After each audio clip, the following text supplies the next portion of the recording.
Crawford here.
Alexa, what's the temperature?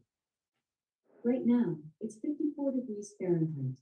Today, expect a high of 64 degrees.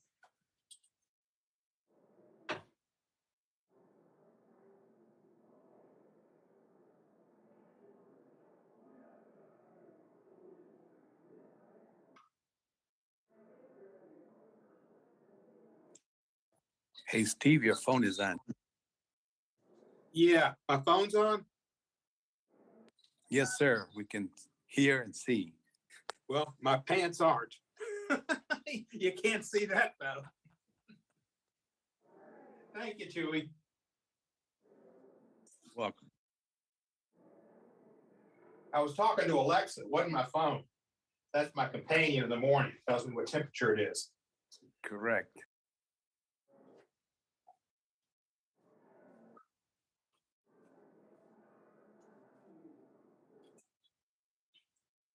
They haven't gavelled in yet?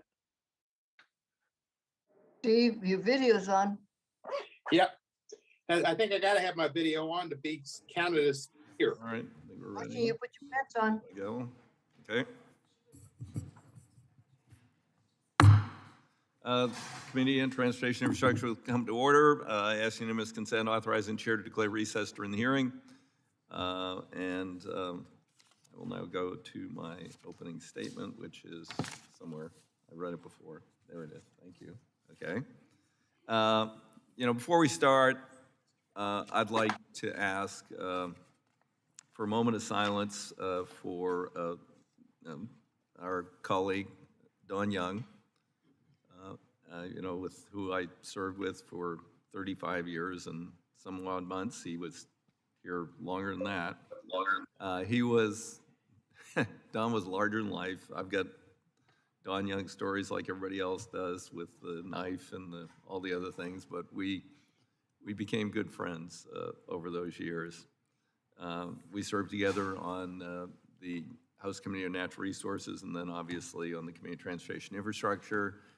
You know, he did the last significant bill originating from this committee on surface transportation infrastructure, my opinion, and we've done one since, but the Safety Lou bill, which was a great benefit to the nation. He stayed true to his values, the people of Alaska, and you know, his service was extraordinary. So we'll just observe a moment of silence.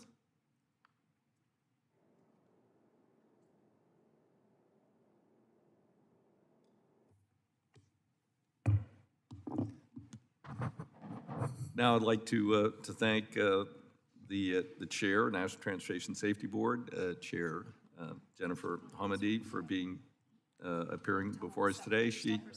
What? You're supposed to call on Sam first. Oh, I'm supposed to go on. Oh, sorry. Okay. I moved to another page. Okay, Sam. Thanks, Mr. Chairman. It is truly a sad day for the committee when the Dean of the House and our former chairman passed away. So I began my congressional career the same year that Don took over the committee in 2001. From day one, he was always a friend and a mentor to me, and I know he was to so many of us, obviously on the committee. And we all know how fiercely he fought for Alaska, and how fiercely he fought for the people of Alaska. And we also know just how passionate he was about this committee and the work that we do here, and he never failed to set a tone of bipartisanship to make sure that the work always got done. And you know, I think that when he had his committee portrait done, he knew that one day he would be gone, but he would never want any of us to forget his example. So he made sure that we were always able to look right up there and remember that this committee is about working together for the good of America's infrastructure and our obviously many modes of transportation. But with that, thanks, Mr. Chairman. I appreciate the opportunity, and it is the end of an era. Thanks, Sam. Don does have a unique portrait, and you know, we'll miss him. So now, I would like to formally thank National Transportation Safety Board Chair Jennifer Hamady for appearing for us today. She has sat on this side for many years and worked on this committee.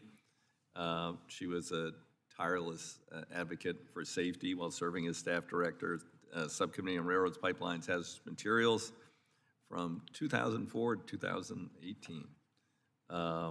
You know, we went through a lot of struggles in that time. I particularly remember the issue over the tank cars, which we've mostly solved, but we still got some.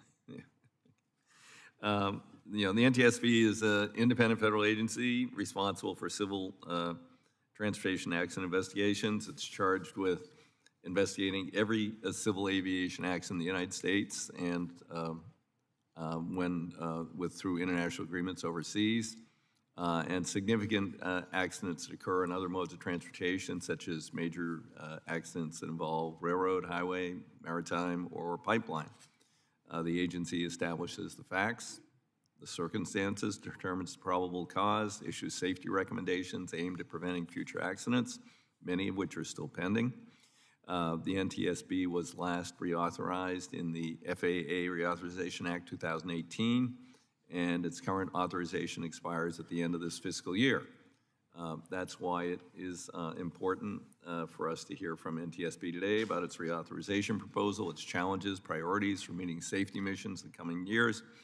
And even as the transportation safety sector has expanded, the size of the US DOT has increased by more than 2,000 employees, Ntsb has remained at the same staffing levels, and with the caseload at NTSB increasing, many long-serving NTSB employees near retirement, the agency needs to attract new talent for the future.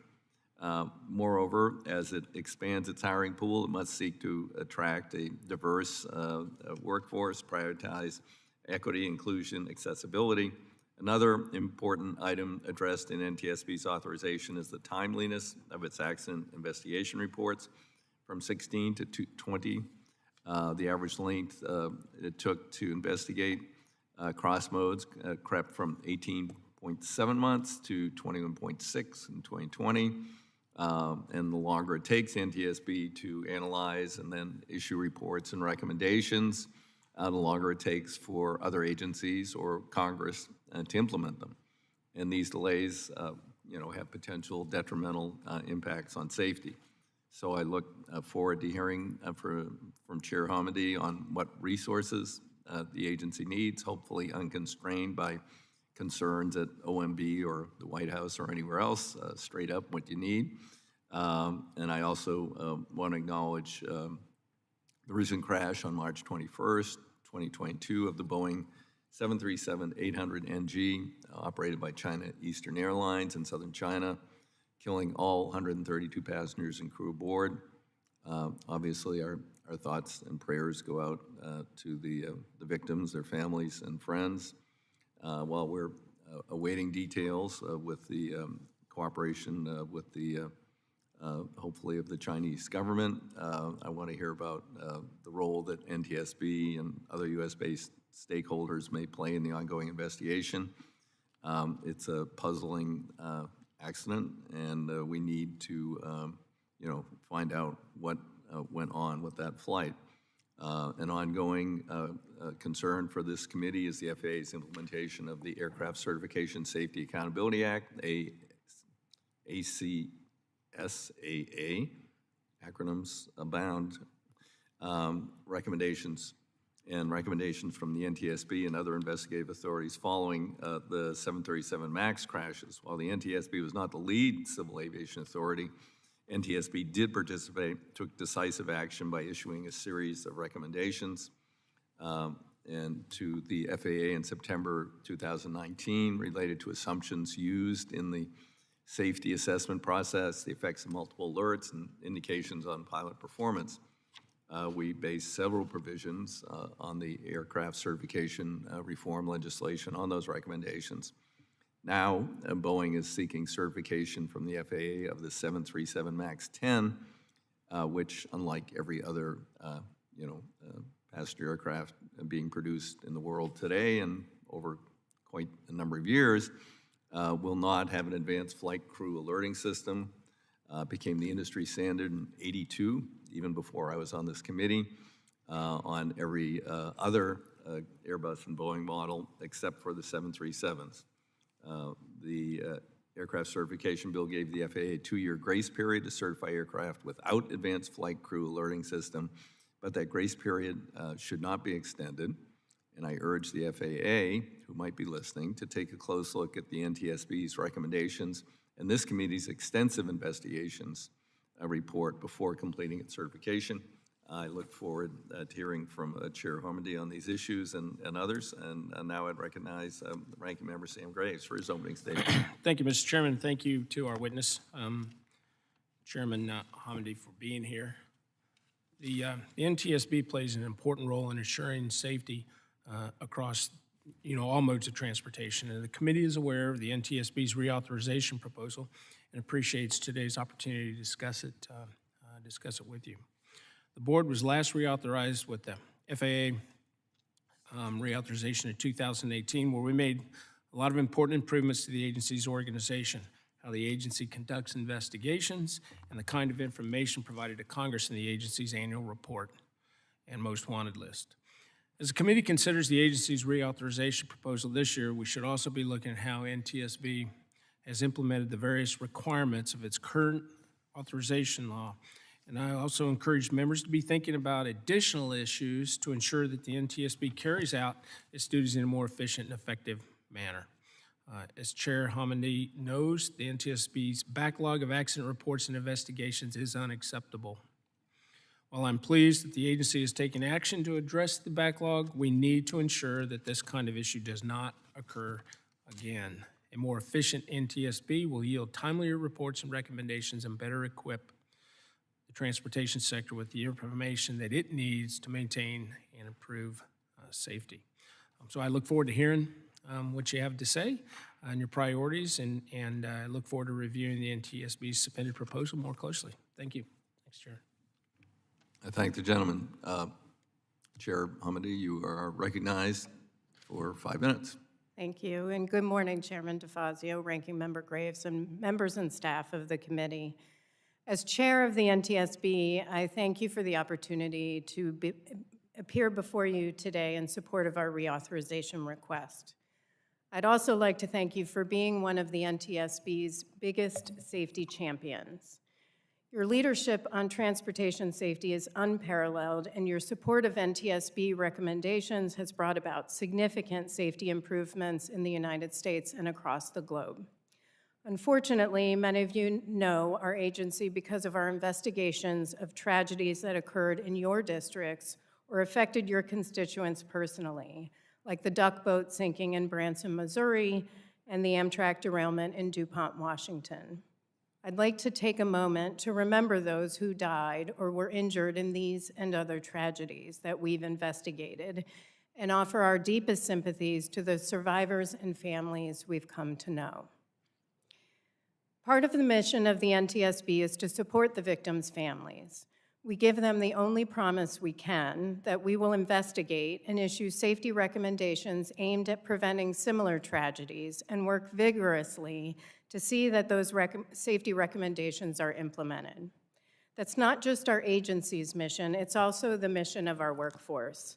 We are a small but mighty agency of 404 highly skilled professionals, and every single one has dedicated their lives to transportation safety.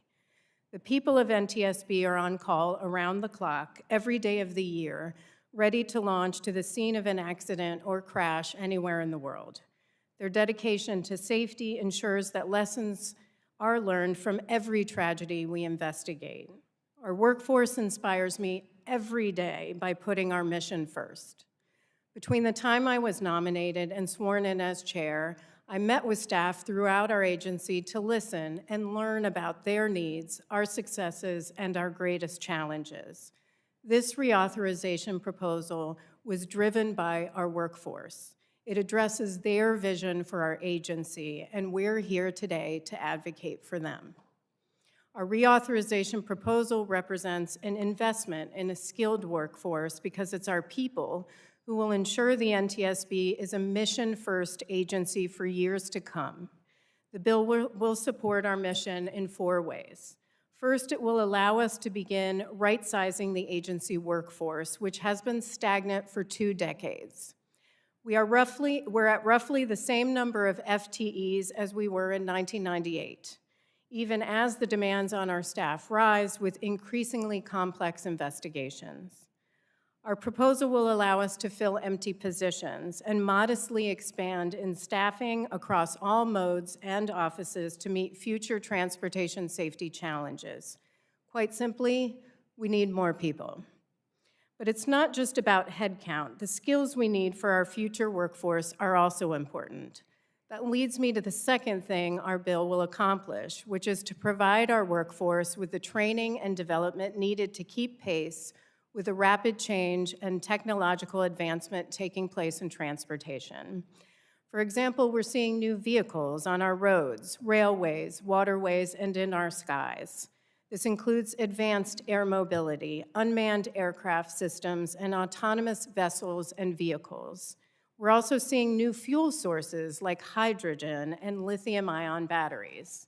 And we're seeing new ways of transporting people and goods like commercial human spaceflight.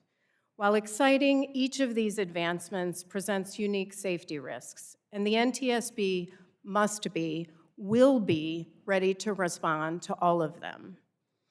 Third, our bill will allow us to procure the equipment and technology our people need to conduct cutting-edge investigations in this changing landscape. Finally, the bill also includes measures to enhance the agency's accountability and improve our processes and products.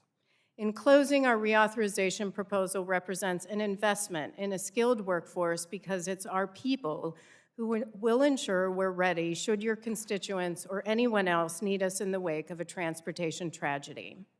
If we do these 4 things with the funds we have requested, we'll be better positioned to serve our vital safety mission today and tomorrow. We'll be truly mission first. I appreciate your support of the Ntsb. Thank you for your consideration, and thank you so much for your transportation safety leadership. Amazing, perfectly 5 minutes, but I do ask unanimous consent that the full testimony of the chair be included in the record without objection.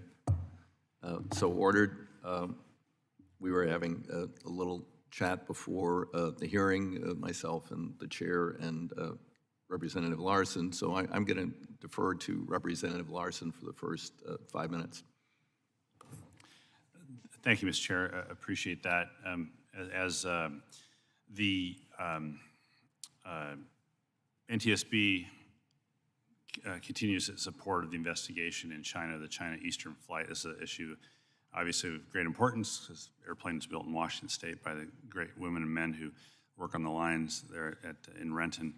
And so I was hoping you could give us an update on, to the extent that you can, on the investigation, but also maybe talk a little bit about this point you made about the increasingly complex systems that you're dealing with, but increasingly global conversation we have in aviation, and if there's anything in the budget that you think we need to think about in terms of getting your people overseas when they need to be overseas.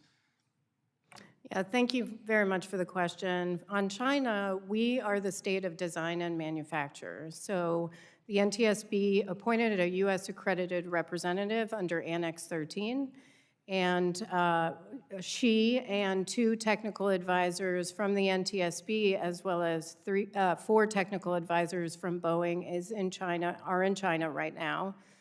We have a great working relationship with the Civil Aviation Administration of China, or CAAC.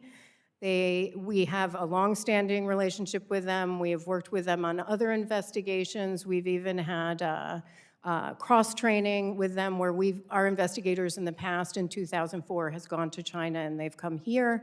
And so they've been very helpful in getting our team overseas, getting visas, and then making sure that we get a quarantine waiver. And so that's going very well on the ground.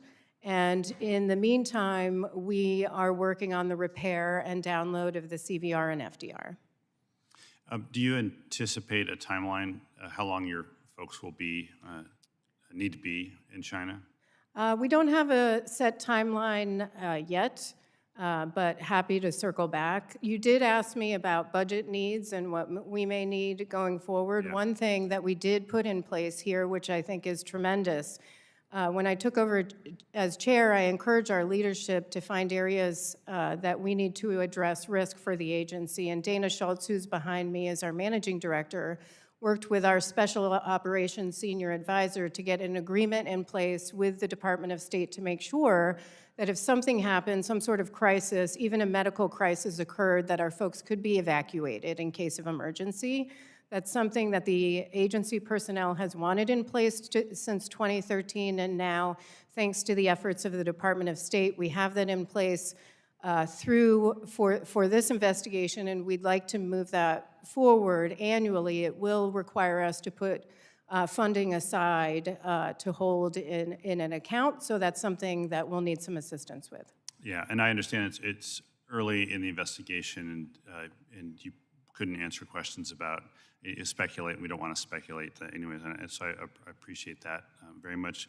If you could move towards the other complexities in the airspace with the advent of AAM, FAA maybe certifying the first eVTOL, let's say within a year, within 2 years, and as advanced air mobility gets introduced, how is the Ntsb preparing itself for world of the Jetsons, if you will.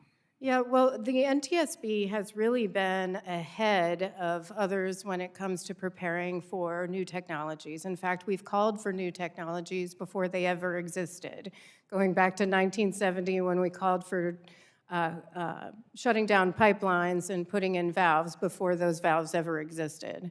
And so we have training for our personnel, of course, and we have a substantial experience. We will have to change some of our regulations. Right now, we have an unmanned aircraft system rulemaking in place where we'll change the definition of what needs to be reported to the NTSB for accident and incident response.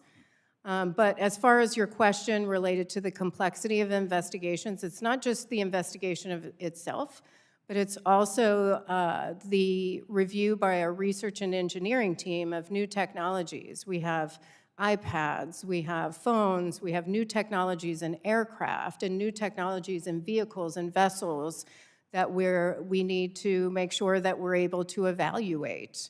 And part of that is working with new manufacturers and entities who aren't used to working with the NTSB, and they don't understand our process. So that takes some education. Yeah, thank you. Thank you, Mr. Chair. Thank the gentleman. Representative Garrett Graves is recognized for 5 minutes. Thank you, Mr. Chairman. Mr. Chairman, I want to thank you for having the moment of silence for our colleague, Mr. Young, who contributed so much to this committee, and just want to thank both you and Sam for y'all's kind words and recognition of his service to this body and to the state of Alaska. Chair Hamidi, welcome back to the committee. Good to see you again. Last year, the last reauthorization bill for NTSB gave you all the authority to operate UAS, unmanned aircraft systems. And I understand you're using those to help with accident investigations. Are you using any drones that were manufactured in China at this point? We have 7 drones right now, and they are all manufactured in China, and we've had them for some time. However, we are now in the process of replacing many that is ending their life cycle, and so we are in the process of purchasing 5 that would be since our reauthorization, and none of those will be made in China.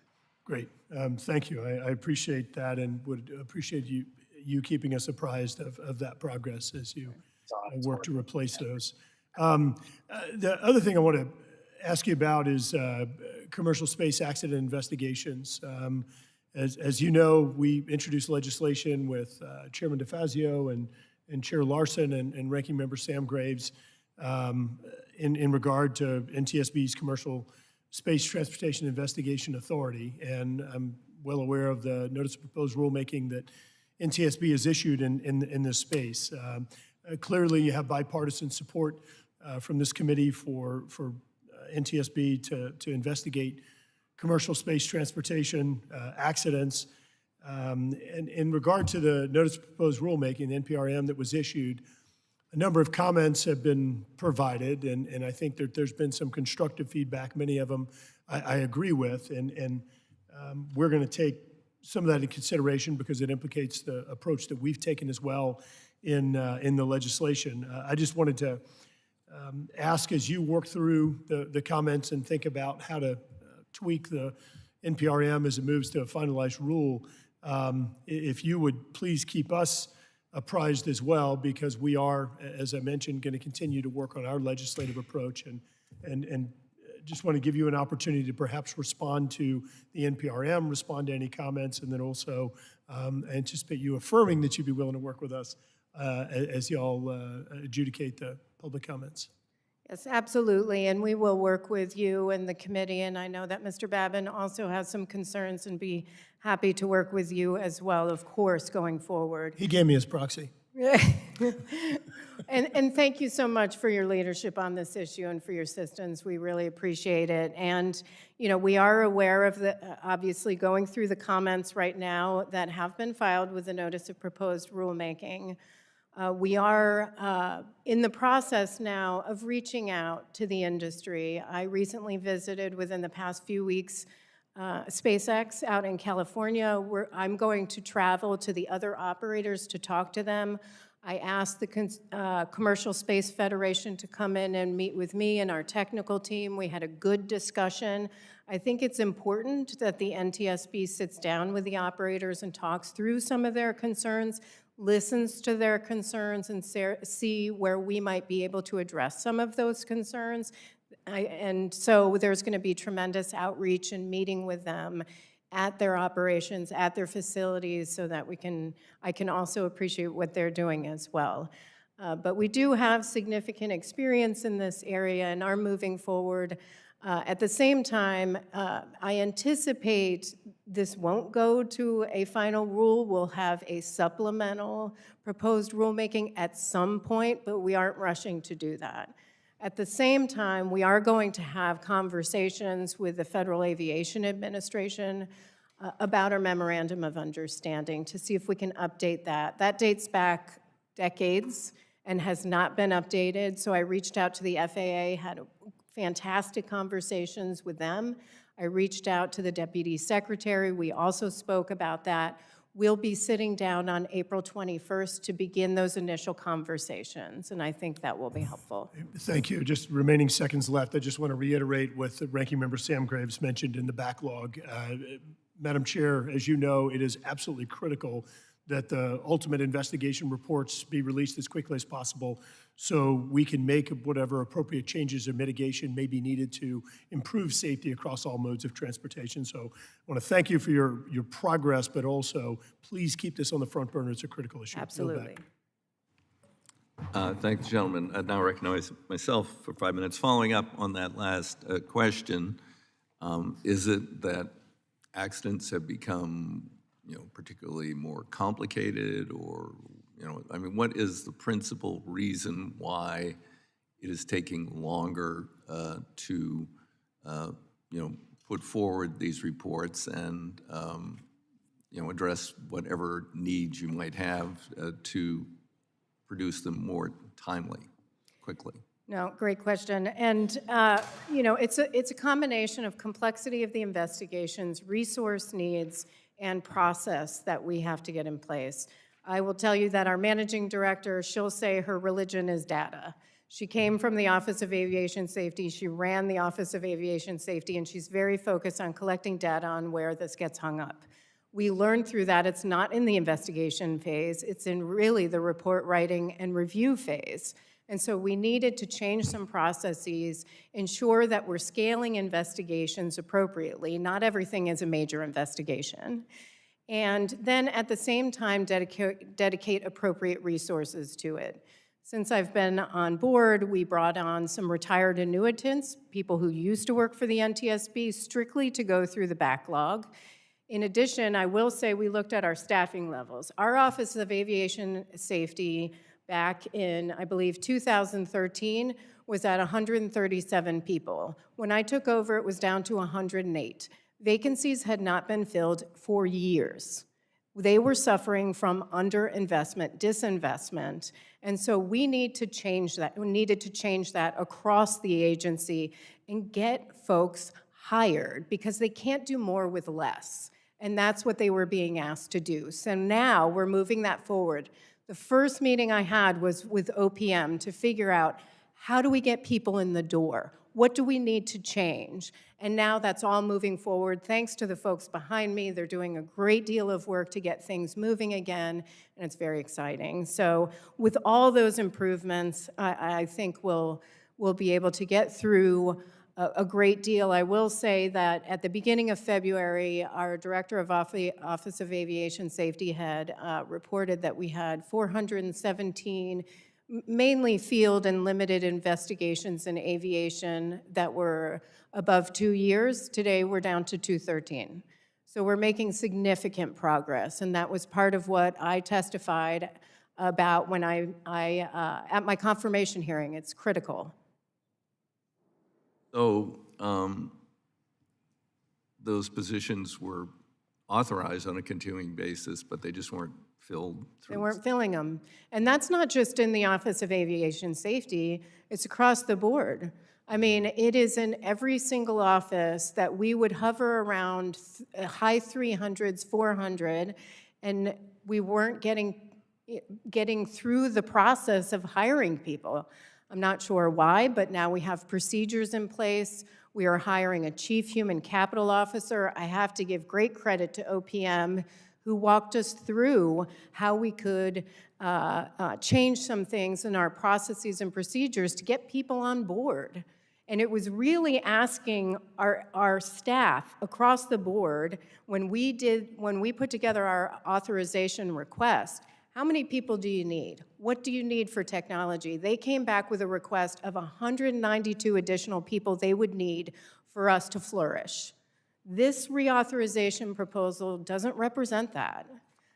We would need $250 million to accomplish that. Well, But I'll take the 250 if you would like to be so generous. well, the committee will mull that over.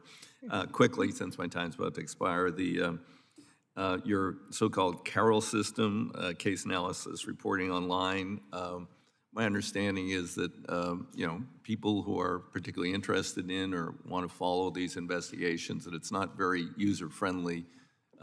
What are you doing to address that? Great question, because we agree. It isn't user-friendly, and it was unveiled, I think, too early. And what we needed to do was meet with the stakeholder community and see how it was being used and see how we can improve it. And we're doing that now, and it's a top priority of our Chief Information Officer. They're moving forward with changes to make it sure that it is more user-friendly.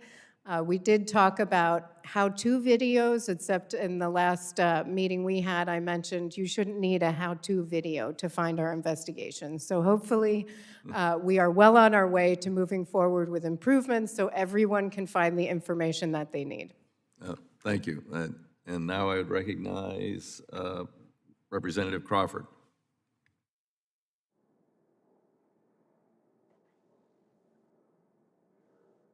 It's on the Republican side. Hey, Whoop. Mr. Chairman, thank you. Are you there? Yeah, you got me? Yep. Yes, thank you, Mr. Chairman. Madam Chair, can you give me an Yeah, we idea can't of how many? see you for some reason. Is your camera on? It is. Yep. Yeah, Okay. you got me now? Yep. Go for it. Okay. Madam Chair, thank you. Can you give me an idea how many rail-related grade crossing accidents you investigate in the course of a year on average? Thank you very much. We review very few rail grade crossing accidents. We certainly review the major ones, but FRA reviews a majority of the grade crossing accidents. Is my understanding, is this correct, that you're considering reducing that number? Is that true? Right now, under our highway mandate, there is some flexibility for our highway investigators, which do the grade crossing accidents, to choose which grade crossing accidents to focus on. But in our rail mandate, it says we have to do every rail grade crossing accident and every trespasser accident, which we're simply not able to do. Right now, our rail office has 11 investigators to do all fatalities, all serious injuries, all passenger rail accidents, plus grade crossings, plus trespasser accidents, and we're not able to accomplish that. What we do focus on are the ones that have the biggest safety impact, and we have conducted the larger major grade crossing accidents and the major trespasser accidents. So we do look at each one and decide which one would have the biggest safety benefit. So basically, you, as has been addressed earlier, you've got a manpower problem, and is that the biggest impediment, or is there a calculation that is given with regard to the value of the investigation? Does it add to safety by conducting additional investigation, or is it mostly attributed to lack of manpower? Well, we do have to make sure that we have the manpower, but we do ask ourselves 4 questions in whether we're determining whether to investigate. First, Is there national interest? Second, is there emerging issue or one that's repeated that we see that we would want to investigate this accident? Can we make a difference is a third question. And fourth, do we have the resources? Can you just kind of walk me through what the protocol is for investigating with regard to FRA and Amtrak and working with those organizations? Sure. The Federal Railroad Administration is always a party to our investigations, which means they are part of our fact-finding in the investigations, as well as Amtrak when there is an Amtrak investigation. So there's close coordination in the fact-finding portion of the investigation so that if there is a safety deficiency, they can address that immediately. Does Ntsb investigate freight rail accidents differently than Amtrak? Our legislation requires when there is a fatality or serious injury, and then we have to do all passenger rail accidents. Okay. Thank you, Mr. Chairman. I'll yield the balance of my time. I thank the gentleman. Eleanor Holmes Norton, Chair of the Surface Transportation Subcommittee, recognized for 5 minutes. Eleanor? Thank you, Mr. Chairman. Chair Hamady, I have a special interest in this hearing because in October, the 7000 series Metro car on the Blue Line derailed. I know that the Ntsb has done inspections of the entire fleet and found that at least 20 cars were defective. WMATA has suspended use of all the 7000 series cars. But that, of course, has resulted in scaled back service. I'd be very interested in anything you could tell me about the status of the NTSB's investigation of this critical issue. Thank you for the question, Congresswoman. And we did speak right after that accident the derailments occurred, and I really appreciate your leadership on this issue and, of course, on all safety issues. Right now, WMATA has contracted with the Transportation Technology Center in Pueblo, Colorado, to do failure analysis of the wheel assembly. And I am aware of the actions with respect to WMATA on pulling cars out of service. That is something they're working on with the Safety Commission, not with the NTSB. We are aware of movement of that, but we're really focused on the investigation right now on the failure analysis of the wheel assembly and actions that were or were not taken by WMATA during increasing failures of these wheel assemblies. So we'll continue to communicate with you and coordinate with you as the investigation goes forward. Would very much appreciate that. In February, I co-led a letter with to Secretary Buttigieg urging the Department of Transportation, to require all highway traffic safety seats to utilize up-to-date male and female crash test dummy technology. You're aware that currently the vehicle safety tests only utilize male crash dummies in the driver's seats and passenger seats. And that's despite the fact that women's and men's bodies are affected differently. And there are real consequences here. We see that women are 17% more likely to die and 73% more likely to be seriously injured in a vehicle crash than men. What would be your opinion of recommending that Nhtsa require all safety tests to utilize the most up-to-date female crash test dummy technology? Thank you for the question, Congresswoman. This is especially important as we see increases in fatalities and injuries on our roads right now, with nearly 40,000 people dying annually. The NTSB doesn't have a recommendation in this area, but you asked for my opinion, and my opinion is that we should address that. We should have crash test, in crash testing, Nhtsa should use not just male, but female dummies when they're doing crash testing. Why wouldn't the NTSB have a recommendation in this area? I'm sorry? Why wouldn't the NTSB not have a recommendation in this area? Our recommendations are normally geared toward preventing an accident or incident from occurring, and it's not something that has come up in a specific accident or incident, but it is something that is on our radar and something that we're looking at. I certainly hope you would look at it and make your views known. In your testimony, you noted that to satisfy current staffing needs, the NTSB will need to hire nearly 200 employees over the next 5 years. In that time, the number of retirement eligible employees at the agency will grow to roughly 41%. Could you elaborate on the NTSB's strategy to recruit and train a diverse workforce to fulfill these growing needs? Yes, and thank you for that. Gentlelady's time has expired, but briefly answer, please. Yeah, thank you for that question. We do have a strategic human capital plan that we're beginning, a workforce development plan, a gap analysis, and we do have a strategic plan to recruit, retain, and hire a diverse and inclusive workforce that we're now implementing. Okay, thank you. Representative Batten.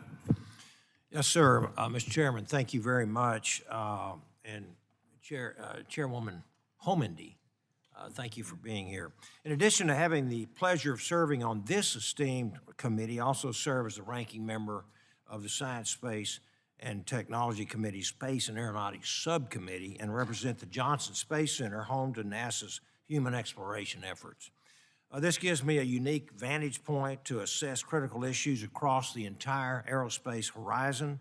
One issue that has garnered a bit of attention is NTSB's recent notice of proposed rulemaking for commercial space accident investigations. Chairwoman Homendy, as you might recall, I wrote you a letter along with our ranking member Lucas to NTSB last November asking for additional information and documents related to this NPRM. And while we received a good response in December, which I thank you for, we unfortunately were not provided with any of the requested records. As an ardent advocate for safety in all domains, the current questions that I think should be addressed, first and foremost, is how the NPRM could potentially impact NTSB's ability to carry out its existing statutory responsibilities. I worry that the NTSB is already spread thin and that expanded authority could undercut the good work that you perform daily. And we've seen with just the last several questioners today that there is a manpower issue and that I'm also concerned about whether the expertise is really there at NTSB to appropriately carry out this very highly specialized area.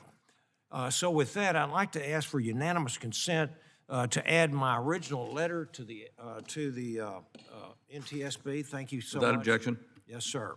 In addition to responding to the initial letter and document request, I'd also like to ask you a few more questions, if I may. If you could keep your answers very, very short, I would appreciate it. If you can't answer them now, it's not a problem, but I'd appreciate your response for the record. Number one, how many staff have the NTSB assigned to exclusively specialize in space accidents? Number two, could you please explain the NTSB's request to investigate not just accidents, but also incidents and anomalies that happen routinely almost every single launch that we have?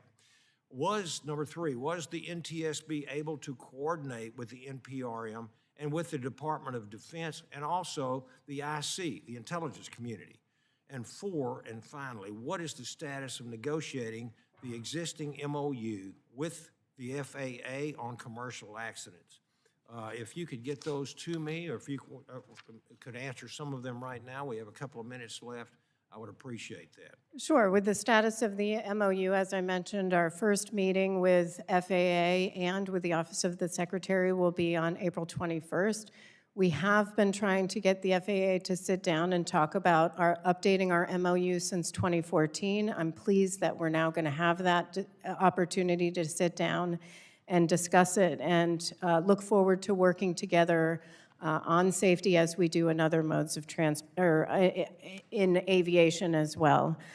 With respect to assets and our ability to conduct investigations, our investigators are not, they aren't walled off by this person's space, this person's UAS, this person is aviation. They have particular expertise. We'll have aerospace engineers, we have human performance experts, we have survival survival factors experts, operations experts, and so in total, once we get full staffing in our Office of Aviation Safety, we'll have 132 people in our Office of Aviation Safety. Well, what about the number for space, essentially specializing in space accidents? We do have a leader who is our Chief Technical Officer for Space and Aerospace Technology, and he has incredible expertise. Right now, he runs our Office of Major Investigations and has been involved in commercial space and what the Ntsb has done on commercial space for decades. We have conducted a number of investigations involving commercial space since 1993.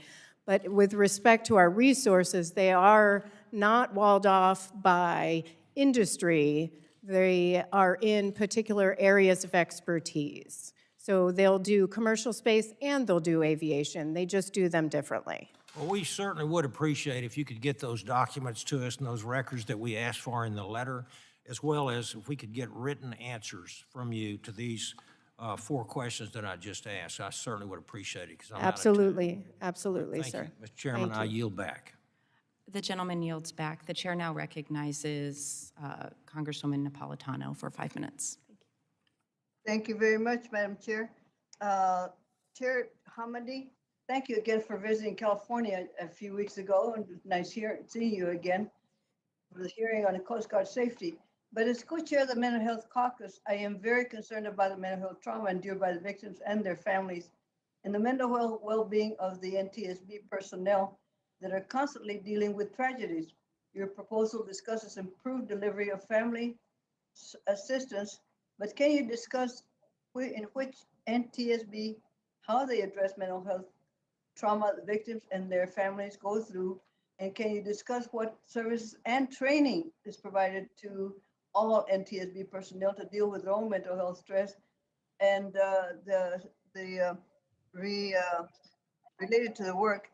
How can we assist in these challenges?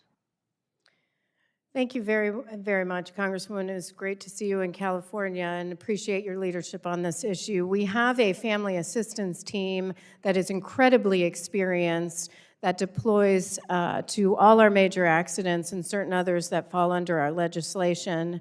And in addition, we provide training for our personnel that is in the field on how to deal with families as well. But that's really the focus of our family assistance team, which has the particular expertise.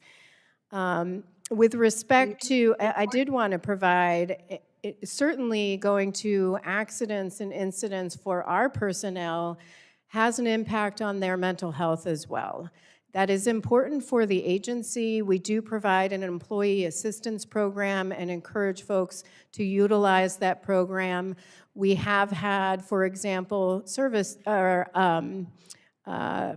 animals, compassionate animals for care for mental health purposes at our accident scenes, and have had personnel counselors from our EAP program on our more major investigations. But do you have any contact with the Health and Human Services to provide any mental health training to all the Ntsb personnel? We have our own contracts for providing employee assistance and mental health services for our personnel, should they choose to utilize that program. And then we have training for those in the field for dealing with our the families of victims and survivors following tragedy. My concern is that some of the employees may be able to spot stress and be able to recommend health services.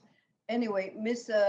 Hamani, are there limitations on TSBs from investigating accidents that happen on private property, such as the rail yards, private intermodal facilities, private airports?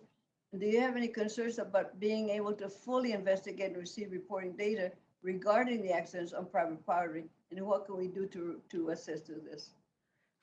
I'm sorry, Congresswoman, I had a little trouble hearing. Private? The limitation on NTSB investigating accidents on private property. If you don't mind, Congresswoman, I'd like to get back to you on that for the record and make sure that I get the best information to you on that question. Thank you very much, because I hear from some of the employees of the railroad that they have accidents on private property that they don't report, that we're not aware of. And I'd like to know if that might happen in intermodal facilities and private airports. For accident investigations, whether it's on public or private property, the ones that are reported to the National Response Center for railroads, for example, would get reported to the NTSB, and based on our legislative mandate, we would deploy resources to conduct those investigations. But would you be able to tell whether they're on private property or not? If you don't mind, Congresswoman, I'd like to get back to you on that answer. Very much, and it's nice to see you again. It's great to see you again, too. Thank you. The gentlewoman yields back. The chair now recognizes Congressman Davis for 5 minutes. Hello, Madam Chair. We meet again. You know, I even got a phonetic pronunciation of your name, although I don't need it. I wanted to be able to question you for now many months and really hit you with the hardest hitting questions I possibly can. But you know what? Today I got to say thank you. We've been friends for a while, spent a lot of time together, traveling to 7 countries in 8 days. We learned a lot, and I learned a lot about you. And the person you are is somebody that I consider a friend. And I want to say thank you for what you've done. You did personally when we had a pipeline spill in Edwardsville, Illinois. You texted me to make sure I knew that the NTSB was on the ground. Your team was on the ground. Your updates were phenomenal. You put together relevant stakeholders with elected officials. I've heard from Mayor Art Rasavi of Edwardsville that his chief concern moving forward, though, is determining the cause of that failure so it doesn't happen again. But I want to say publicly thank you. And I'm not usually this nice to witnesses in this committee room, but you deserve it and your team deserves it very much so. But the next time, Madam Chair, you know we're going to have a little more fun, a little more back and forth. But if you want to let the committee know what your team did there in Edwardsville, and also is there anything that we can do to assist in your investigation? Well, thank you so much certainly for those kind words. Having worked on that side for 14 years, it's much different on this side, I can say. You know, for Edwardsville, I do have to not only thank the NTSB team, but also the Marathon Pipeline team. Sean Lyon reached out to me early. We've had numerous conversations. He is a leader when it comes to pipeline safety, and in fact invited us to share some information regarding that investigation at their info share with the pipeline industry yesterday. Those are usually closed, more confidential conversations. We were able to talk about some of our concerns regarding soil movement and geological changes and that impact on pipelines and how the industry needs to look at that in their integrity management and safety management systems. So good working relationship, really pleased with that, and we're going to continue to have discussions and see how I can be helpful to him in their operation as well. Did he or anybody on your team give you any indication of when the investigation of that particular Edwardsville pipeline burst might be completed? I have received indication that it would be next year. Next year? Okay, well, But we do have a preliminary report, which we'll make sure to get to your office, and we'll continue to update your office as that moves forward. Well, I appreciate that. And again, hats off to you and your team and all involved. I appreciate the job that each of you are doing. I appreciate the job you're doing. And it's great to, again, to call you a friend and great to call you Madam Chair. And I look forward to continuing to work with you. And lastly, I'll just say bravo, and I yield back. Thank you. The gentleman yields back. The chair now recognizes Congressman Cohen for 5 minutes. Madam Chair, and I thank the chairman and the ranking member for holding this hearing and for our esteemed witness chair, Homendy. Tennessee, all over the country, but Tennessee as well, had a great number of motor vehicle crashes and deaths over the years. It increased, and during COVID, it was worse than ever. Tennessee had a 7% increase in traffic deaths. 1,217 people lost their lives on the road. Bad times. National Transportation Safety Board, one time Jim Hall of Tennessee chaired, I think, critical role to play in preventing these crashes. I've championed this Complete Streets Act, and with Ed Markey in the Senate, and it was provide safe and accessible options for multiple travel modes, including people walking, people bicycling, and other modes of transportation. And parts of it were in the bipartisan infrastructure bill, but that didn't make it. Our part didn't make it because it was in the House bill, and we took the Senate bill, which was a satisfactory but not pleasing. What is your attitude about the Complete Streets Act and its effect on traffic safety for pedestrians and bicyclists and all the different modes of skateboarding and whatever else they do now? Thank you for the question. I share your concerns about the increase in crashes and traffic deaths on our roads, particularly with respect to pedestrians and bicyclists, which are now at an astounding more than 7,000 nationally annually, and it's only increasing. How we build our roads right now is for efficiency and not for safety, and that has to be the priority. The Ntsb does not have a recommendation focused on complete streets. However, we have issued reports on pedestrian safety, bicycle safety, and motorcyclist safety, which really talks about refocusing and incorporating the needs of all road users in design and planning and infrastructure investment. Is that the safe system approach? That's correct. We do endorse the safe system approach. It's on our most wanted list of transportation safety improvements. But you don't have a disparaging word, or whatever they say in that song in the West about complete streets. We don't have a specific recommendation on complete streets itself. However, we strongly support the safe system approach for eliminating fatalities and serious injuries on our roads. You know, we always talk about bicycles and safety and all, and that's important. But we've also got these little The micro-mobility? Yeah, whatever they rent and go around on scooters. Has there been birds or whatever they're called and a couple other companies?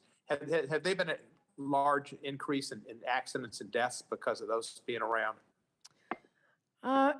Congressman, I'm sorry, I'm going to have to get back to you on the record on fatalities and injuries with respect to scooters and specifically micromobility, but we will circle back on that. There have been increases in pedestrians and bicyclists, for sure.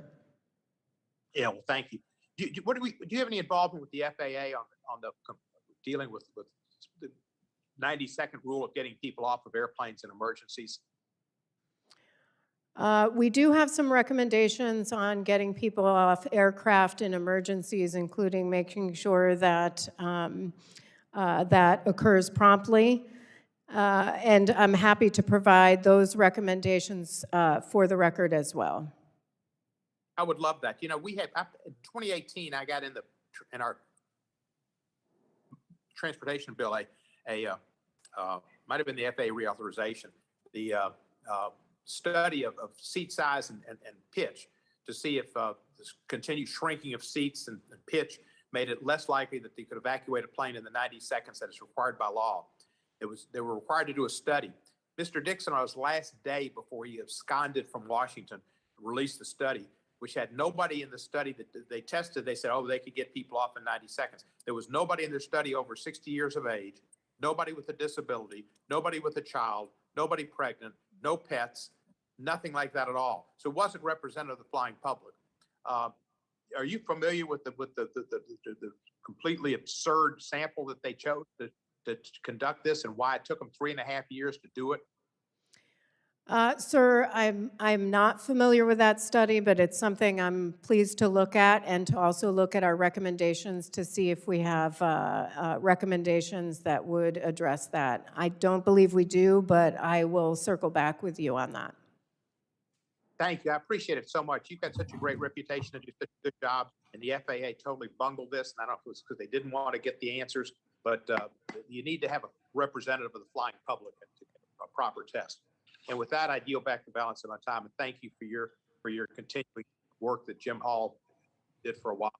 Well, if I can add, sir, Jim Hall still calls me about transportation safety. So he's sort of a adjunct part of the Ntsb still.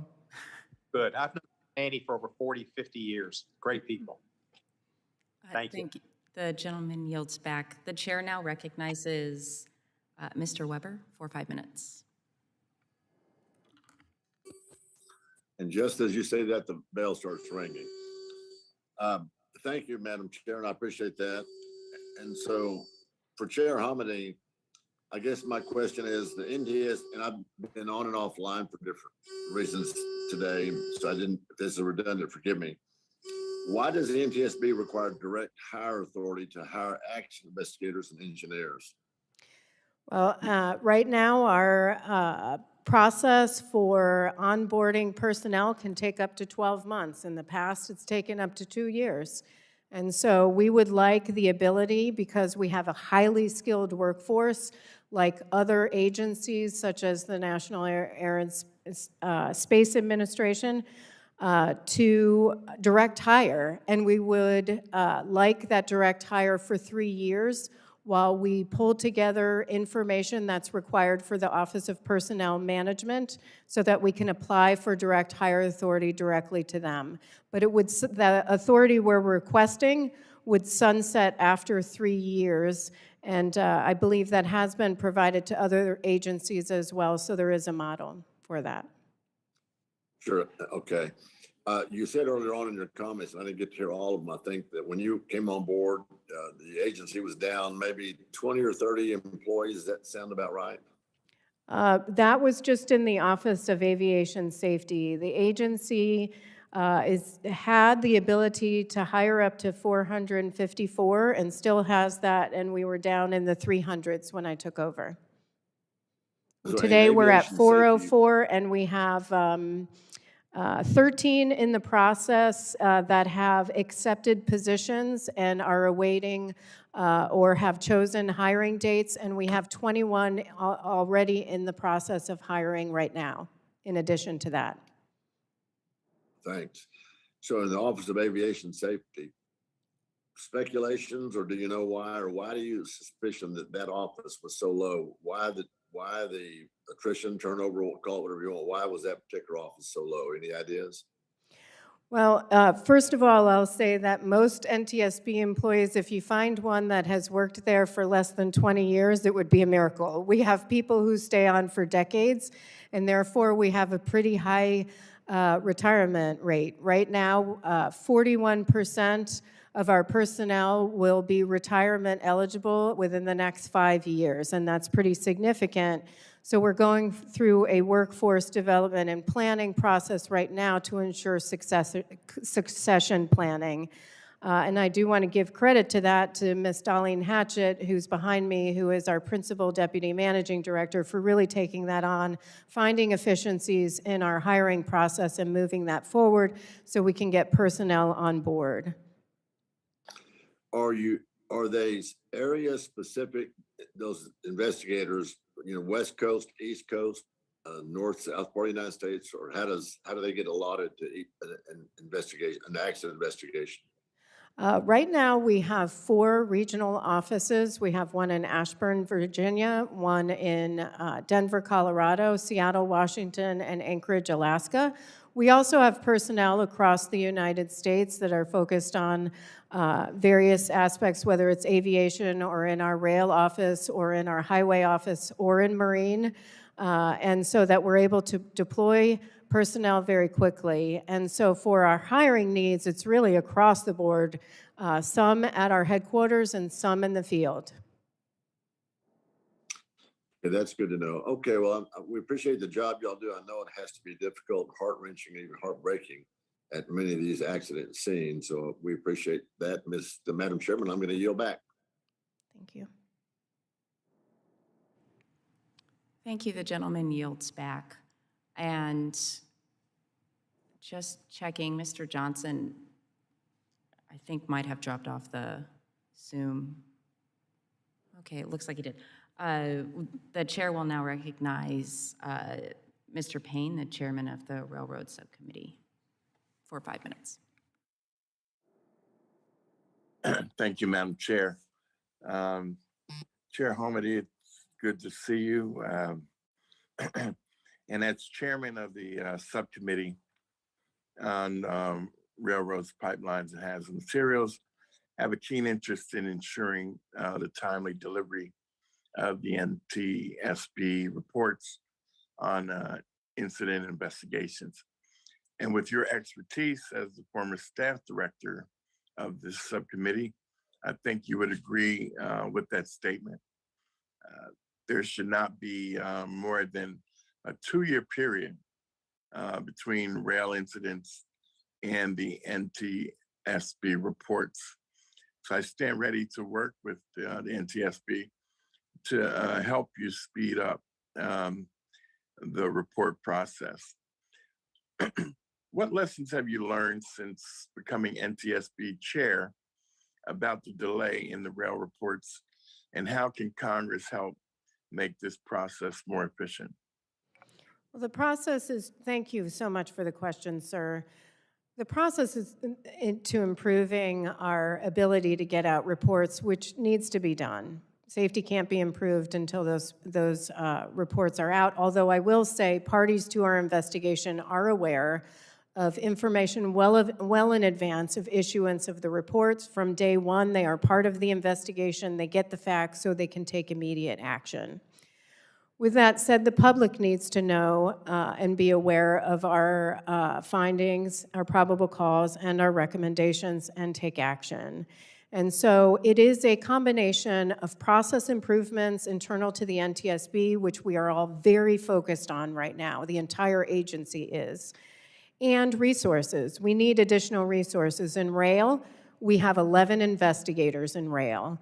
In pipelines and hazmat, we have 6.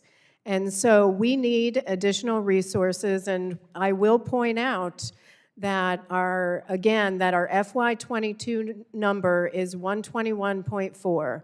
Our request for FY23, which begins our authorization of appropriations request, is 129.3. That entire increase is taken up by a 4.6% pay raise and benefits. And so we need the ability to expand beyond that, to grow, to fill our gaps right now, and that's what we're doing with a hiring surge, but we do also need to put the process improvements in place, which our team is very focused on. So you would say that you're woefully understaffed in these areas. Is that fair to say? Our team is top-notch. They do a lot with a little, and they work around the clock, but it does have an impact. And they will do what they need to do and continue to do it because they are very mission focused. That is the reason why they stay so long. But they also need us to invest in them. Otherwise, they get burnt out and they leave. They need Right. our support, and that's why we're here requesting that. So yes, we need your help. Okay.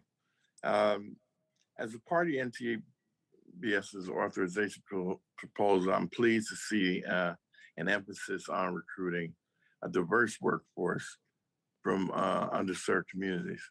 I'm in strong support of this proposal and believe that tomorrow's workforce will be comprised of the brightest minds, no matter their zip code. Can you elaborate more on the NTSB's proposed actions to reach underserved communities and how it will recruit from them?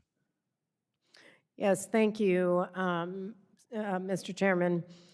First and foremost, we have 2 strategic plans that we've implemented in compliance with the executive orders that were issued to increase diversity, equity, accessibility, and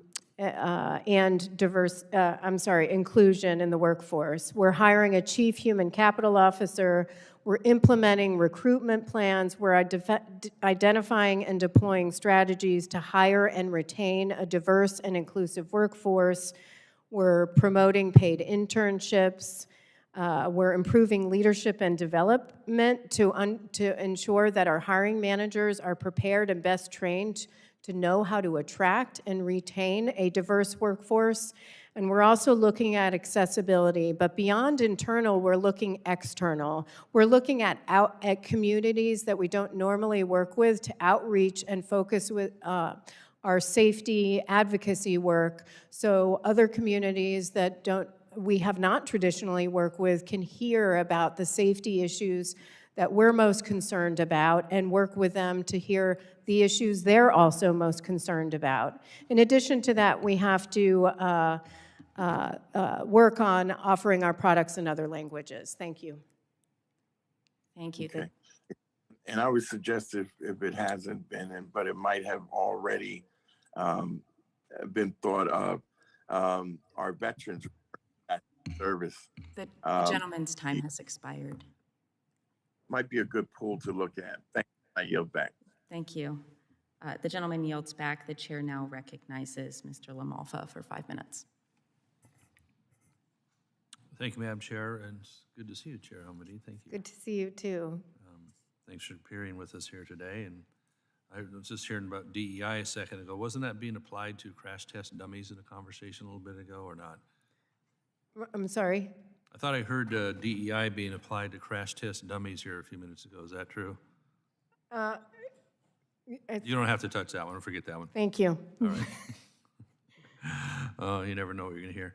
So let me ask, before my other questions, was what is the overlap and responsibility with on airlines with NTSB and FAA as far as passenger comfort, passenger handling, or even rowdy passengers like we're hearing these days? And does that enter even into the conversation on mask mandates and the things that are, all these things that are causing irritability with passengers these days?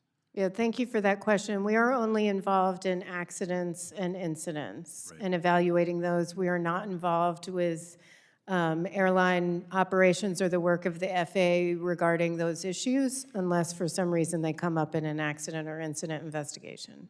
Yeah, okay, I thought that'd be good for on the record for people to understand what the clear roles are. Briefly talking about the budget situation here, and this is something I got to ask since we're, stewards of taxpayers. So we're looking at, you mentioned current year 124 million? Current year is 121.4. 121, okay. And so what we're looking at in the proposal here is 129 in 23, 145, 24, 155 in fiscal year 25, and 165, 26, 175 in 27. So that's a jump, if my numbers are halfway right, between 23 through 27 of about 35%. Is that commensurate with other funding increases you're seeing in other agencies or other priorities for the federal government? They've actually gotten more over the years. We've had much lower increases over the years, and in fact, we have the same level of full-time equivalent personnel as we had in 1998. We have had increases in our funding, of course, but 70% of our budget goes towards pay and benefits. And, so we need additional investment, not just in our workforce, but also IT investments. We had a mandate in the last reauthorization bill to develop a multimodal database for accidents and incidents, something that is critical, but it was unfunded, and so we did finance that, and we moved it forward, but we need additional funding to improve it and maintain it. We're going to have to plan for cybersecurity and other contingencies over the next several years. Will you see enough for this equipment side of it, not just personnel? Is that going to reflect being able to upgrade your equipment and technology then? This reauthorization proposal is modest. It's not everything we need. In order to get everything we need that was submitted as part of the reauthorization effort to the Office of the Chair and the Managing Director, it would require an investment of about $250 million annually. So this is modest. It's what we thought would be reasonable that we could move forward with. Okay, appreciate that. Let me shift gears to private aircraft and some of the issues there. Of course, I have a very large rural district, decent amount of private aircraft as well as crop dusters and like that. Would you talk about any recommendations you might have your agency would be looking at on rural aircraft usage, whether it is something more business-like crop dusting or general purpose private aviation, private aircraft? What do you see as needing to be improved or focused for you? Well, there are definitely improvements in general aviation with respect to safety and accident rates over the last several years. We're about a little over 1,000 annually in general aviation accidents, but that has gone down, which is significant, and a large part, not just from the community, but our focus on safety and improving safety for general aviation. I would have to, if you don't mind, I'd like to get back to you with some of our specific recommendations in rural areas with aircraft and crop dusters, and happy to do that for the record. Okay, thank you. It's really important in my area. So how is it when you have investigations that involve the state as well as Ntsb? What kind of cooperation level are you getting with states? Is it difficult? I kind of get the impression you have difficulty sometimes with states and cooperation and sharing of info, et cetera. Our biggest difficulties occur in highway safety, especially where we don't have an established relationship. We try to establish those relationships in advance by either the board members or office staff going out and developing those relationships with law enforcement. That's critical. But it can be an issue on the ground. Our legislative proposal, or our mandate right now, states that when we conduct a highway investigation, it has to be in cooperation with the state. In the past, some states, like New York, have taken that to mean, they've argued, that we can't pursue our safety investigation until they're through their criminal investigation, which is not accurate and not in accordance with our mandate. Now, fortunately, the courts have ruled against that position and in our favor, which has been helpful, but we are asking for some clarification in our reauthorization proposal so that we can move forward and clear up any sort of issues. But we do try to work very closely with the states and with law enforcement. Yeah, it would Gentleman's time has seem to assume expired. that already have that relationships. But Gentleman's we're time trying. has Thank you. expired. Mr. Carvajal, the Coast Guard Subcommittee Chair, you're recognized. 5 minutes. Thank you, Madam Chair. Chair Homendy, it is a pleasure to see you again. I personally want to thank you for coming to Santa Barbara last month to review the Coast Guard's effort to improve small passenger vessel safety in response to the deadly or a number of deadly boat incidences, including the tragic Conception boat fire in my district. I know the Ntsb, the National Transportation Safety Board, has an important role in investigating incidents and issuing recommendations so similar catastrophes do not occur in the future. Having seen firsthand how these recommendations can guide Congress in ensuring the safety of the American people when traveling in different modes of transportation, I understand the importance of the NTSB. As we look towards reauthorizing the Ntsb, can you discuss the types of resources you need from Congress to support your mission in maybe a little bit more detail than you've done already?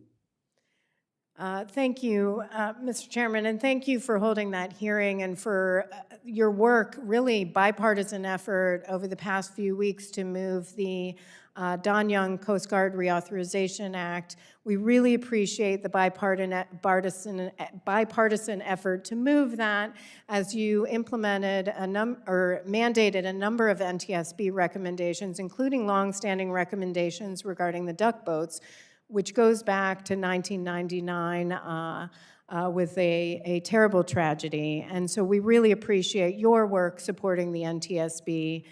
Essentially, the NTSB, we have some policy improvements that we would like to make. Some of our reauthorization proposal can be self-implementing, but we are transparent and want you to know where we're headed.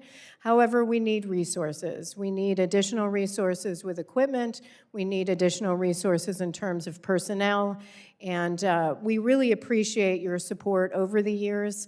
Our workforce is truly incredible. I am always impressed with the work that they do with very little, with very little. And so as investigations become even more complex, your support in terms of resources would be really appreciated. Thank you, Chair Homendy. Another issue that I am interested in hearing from you is in regard to rail quiet zones, or the impact that they've had or not on rail safety.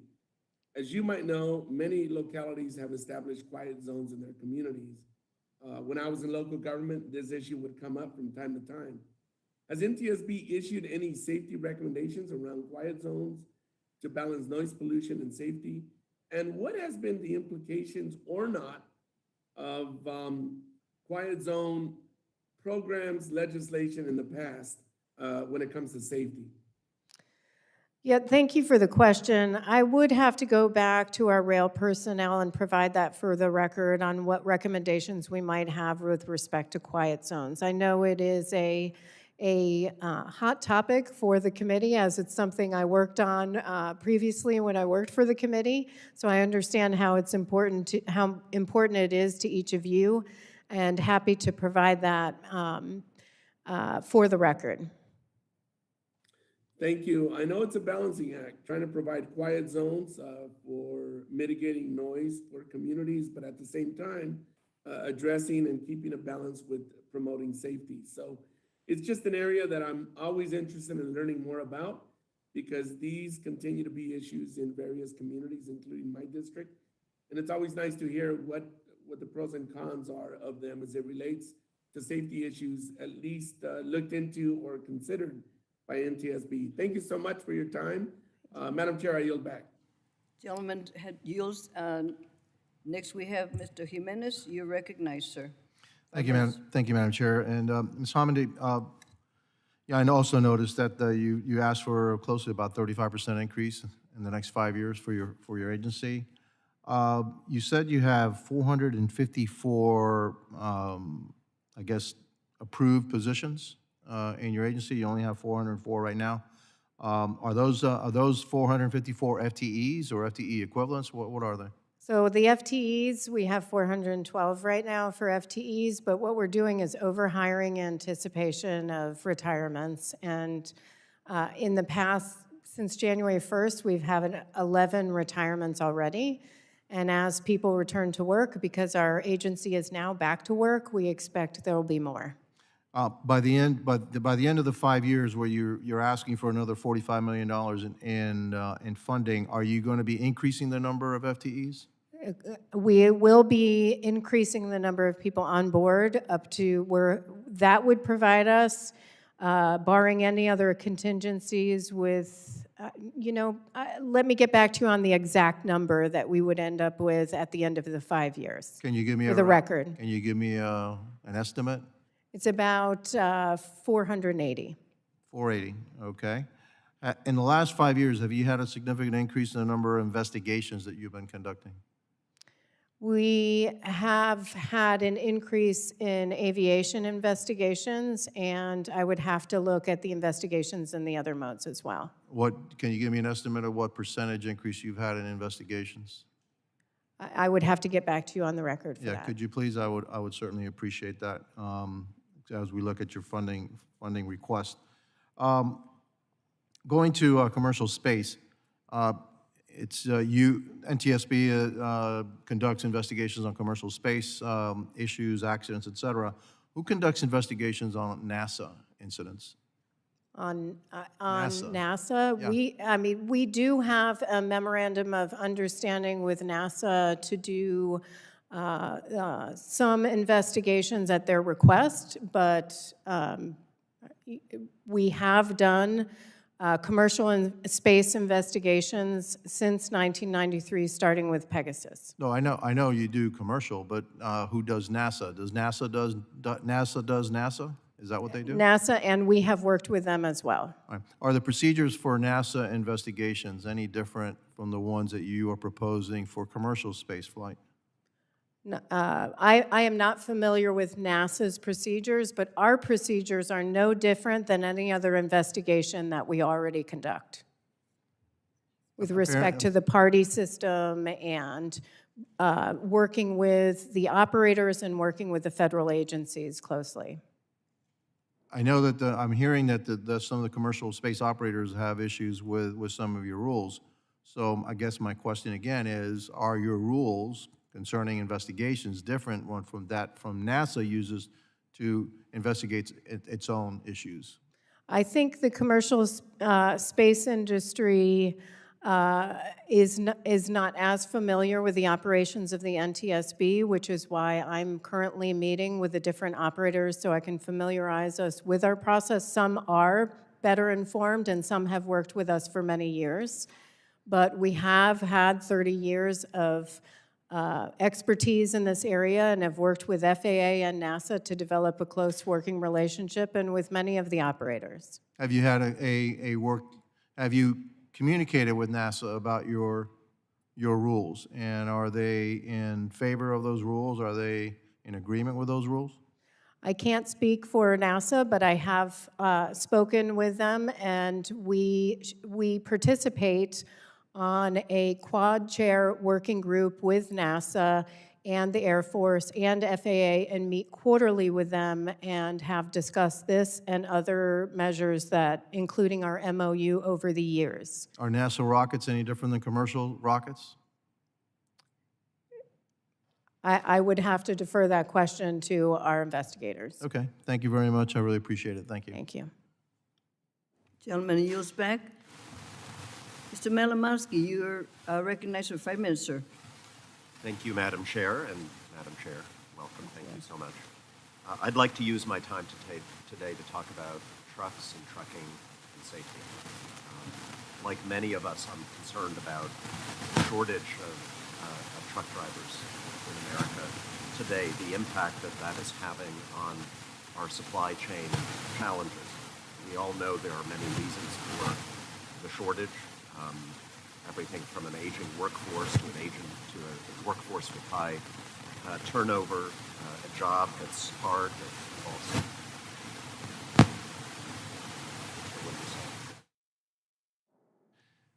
a job that involves time away from family, training certification requirements, in many cases low pay. But certainly one of the reasons for the shortage that I think doesn't get enough attention is treatment of drivers by management, specifically the demands that are put on them, some of them at least, to continue to drive when they're too tired to do so safely. As we've done before in this committee, I turned for support to one of our informal T&I advisors, John Oliver of HBO, who did a segment on this recently. He told a story of a truck driver who was forced to take his mandatory break during the day when he couldn't sleep and forced to drive at night when he was obviously too tired to do so. The driver knew this wasn't right, so he recorded his a conversation that he had with his dispatchers. And I wanted to, if technology permitting, play that exchange for us today. So let's see if this works. Hey man, we got a bit of a problem, dude. I'm starting to fall asleep going down the road here. But get a load of this. The K&B dispatchers, instead of telling him to just get some rest, hot potato aim from one dispatcher to another. Each of them with the same advice. Get some coffee and then okay, we don't have a choice on this. Either get coffee, walk around the truck, do something. I already did that earlier, man. Let's get out and get some fresh air. What is it, about 10 degrees outside? Yep. That'll wake you right up, right? I'm telling you, I'm not safe to drive at the moment. Okay, well, then here's the deal. We don't have a choice on this. That's not how we work here, KB. I say I'm not going to hurt anybody out here on the road. You know what? You don't need to jump to that. That's dramatic. I don't need this morning, right? Did you get the gist of that, or was it hard to, yeah? Basically. A little bit hard to hear. Yeah, he's saying he's not safe to drive at the moment. They're telling him, you know, just go out, take a walk, get a cup of coffee. He said, I think I'm going to hurt somebody. And they say, we don't have time for that bullshit. That's not how we work here at K&B. So look, it's one anecdote. But we know that Ntsb has looked back at a sample of its major investigations across various modes of transportation and found that a full 20% of them identified fatigue as a major contributing factor to accidents. And in the highway-related investigations, you all found fatigue was present in 40% of them. I know that Ntsb first made recommendations to address the safety risks associated with fatigue 50 years ago, 1972. So my question, to you is, are we better off than we were 50 years ago? And what are some of the most important outstanding recommendations from Ntsb related to driver fatigue that have yet to be implemented? Thank you. Thank you for the question, and I would love, first, before I answer the question, I would like to get back to you with our recommendations on fatigue, because we have many, including for commercial truck drivers, and it's been on our most wanted list in the past as a serious safety issue that needs to be addressed. We do have recommendations on hours of service and electronic logbooks. We always look at hours of service as part of any of our investigations and have found significant concerns regarding scheduling and the impact on that of that scheduling on commercial drivers. So I'm happy to get you specific recommendations for the record. Thank you so much. And in particular, recommendations that have not yet Been implemented. been implemented by agencies, and of course, separately, if you feel that Congress needs to take additional actions. Yep, there are many. We will get those to you. Thank you so much, and I yield back. Thank you. The gentleman yields back. We will have Ms. Steele, followed by Mr. Stanton and Mr. Burchett. Ms. Steele, you're on for 5 minutes.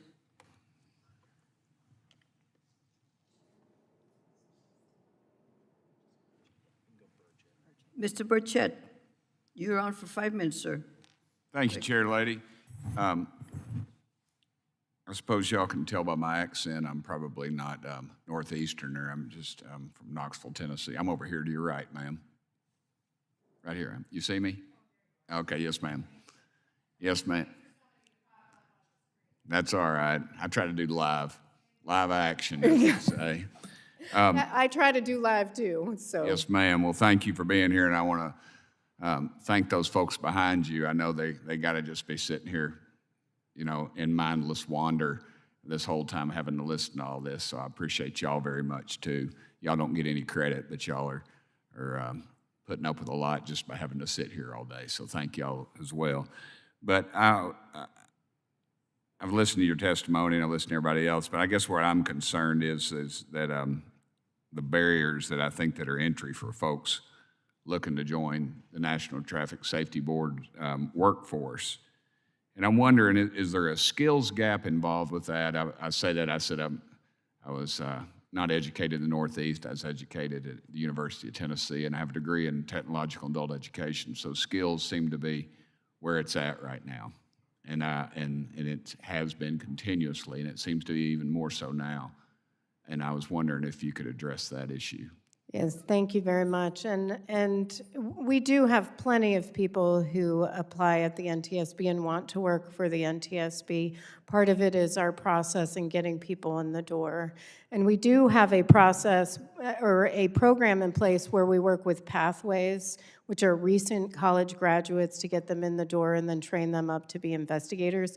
You have a number of great universities, including the University of Tennessee and Middle Tennessee University, folks that I've talked to on aerospace and aviation. And so I would encourage recent graduates to go to the Pathways program, because or the NTSB and other federal agencies utilize them and try to get them in the door and up to speed on a lot of our processes. Thank you. Let me change gears a little bit on that. I'm wondering how many of the National Traffic Safety Board employees that are in mission critical or essential occupations were forced to leave their jobs last year because of the president's vaccine mandate for federal workers. I'd like to get back to you for the record on that number. I don't believe we had anyone leave because of that, but I want to be sure that I accurately answer that and provide that for the record. Okay, I'd really appreciate that. One last thing, how do you think the reauthorization proposal, how do you think it's going to help you recruit enough skilled workers to fill those positions and avoid future workforce shortage?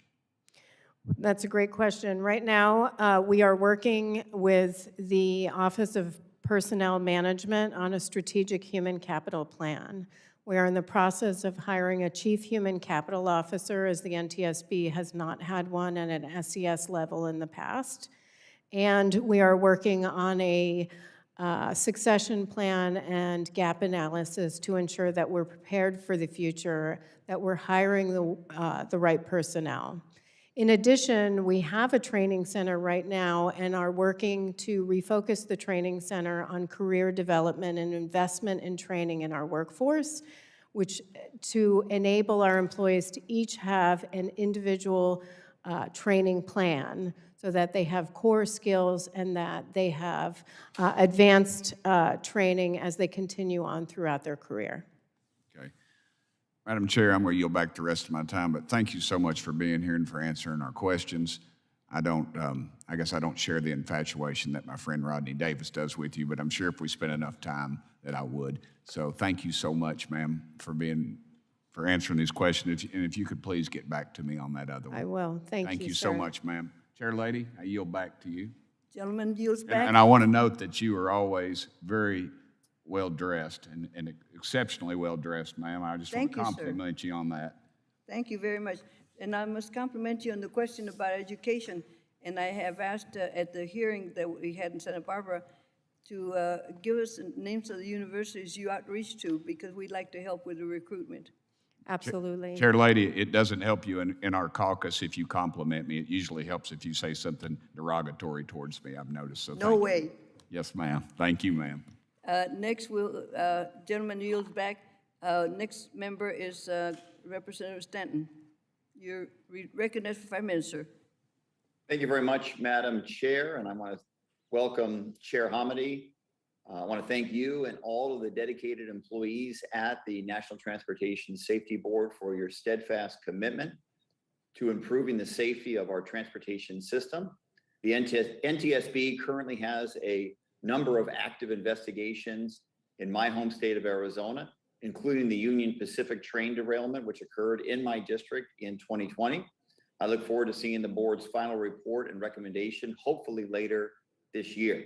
The NTSB is charged with investigating civil aviation accidents in the United States and providing safety recommendations to prevent future accidents. Black box data recorders, which capture the voice and data during a flight, are critical to providing insights into the cause of aircraft accidents. The current requirement in the United States is for recorders to record just 2 hours of flight time, meaning anything over 2 hours is overwritten and not accessible. Europe, on the other hand, has implemented a requirement for recorders on commercial aircraft to cover 25 hours. What is NTSB's position on this issue? I believe we are supportive of that proposal, and I would like to get back to you on the record to make sure it's the right recommendation that I'm responding to. But data recorders are critical. They're critical not just for accident investigation, but they're critical for the operators themselves to determine if there are safety deficiencies after an accident occurs. And that's where the biggest safety measures can be addressed immediately. So I appreciate that. Also, just to respond on the rail accident you mentioned in Tempe, our rail personnel, I checked with them before coming to the hearing, and they mentioned that they believe that investigation will be completed this year. Thank you very much. Are there instances where the 2-hour record of data has been insufficient for the NTSB's needs in the course of investigation? Congressman, I'd like to get back to you on that question for the record and check with our Office of Aviation Safety.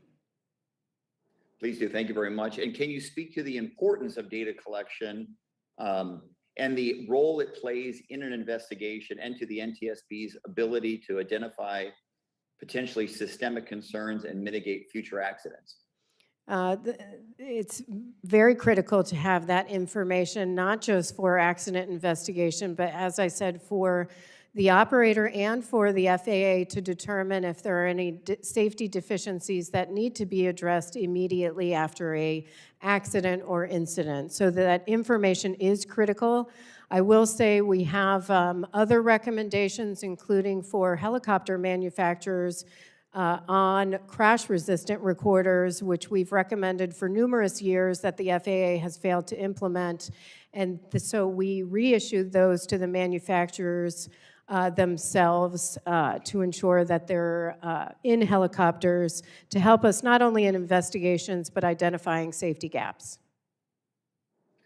Thank you. I look forward to getting the swift response to the answers they weren't able to answer immediately here today. And with that, Madam Chair, I yield back. The gentleman yields back, and we have the next member, Ms. Gonzalez Colon. You're recognized for 5 minutes. Thank you, Madam Chair. Good morning to our witness today. I just have a few questions, and one of them is coming from a territory. Sometimes we ask ourselves how long it's going to take for your office to investigate or to respond to a maritime issue or a plane crash in Puerto Rico or more distant territories like American Samoa? Yeah, thank you for that question. When we are notified of an accident, it goes through our response operations center, and the personnel there are on duty 24 hours a day and constantly monitoring information that comes in. They notify our duty officer, and then immediately we begin to gather information around the accident and incident. When we're able to deploy, we do have access to the FAA planes out of National, and then we have other personnel throughout the United States that can be on the ground fairly quickly.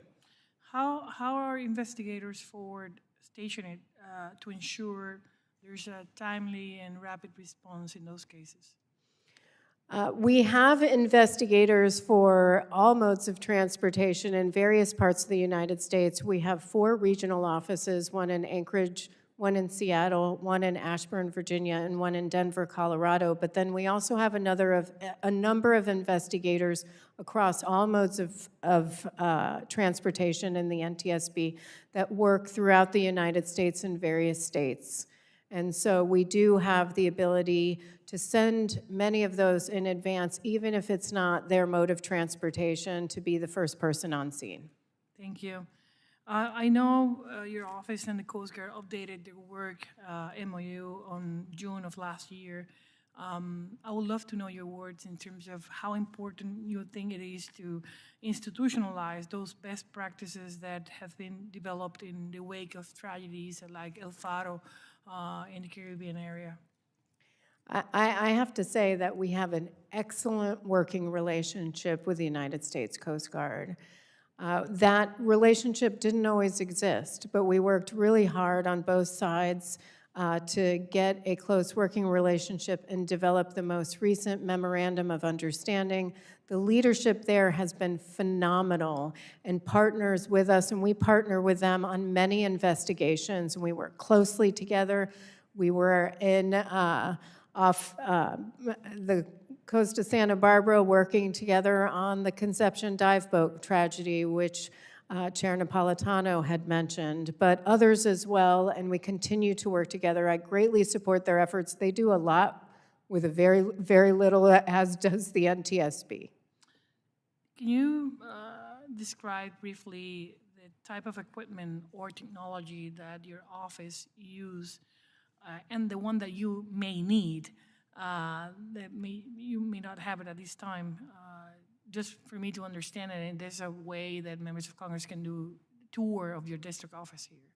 Yeah, our technology, and I'd love to get you a list because we do have a long list of our technology needs, but technology in general, we have more complex investigations right now. So we're going to need additional resources in terms of technological improvements for our research and engineering staff. That includes, and you've mentioned a lot on marine safety, that includes in marine safety. And just to add, our workforce in marine safety, their workload has increased 8-fold in the past decade, but their staffing is pretty low. They have 20 staff right now and 11 investigators just for marine safety. In the whole nation? Just for marine safety. Yeah, and they've requested an additional 17. And so as you see, there are needs for the Marine Safety Office and across the agency and across the board. How do you think, how much your workload increased during the last, few years? It's been history. Tremendously, and it's changing because we have new technologies right now, whether it's automated vehicles or driver assistance systems right now that we're evaluating, or new avionics in aircraft. We're talking about drone ships now. And so it is becoming more complex.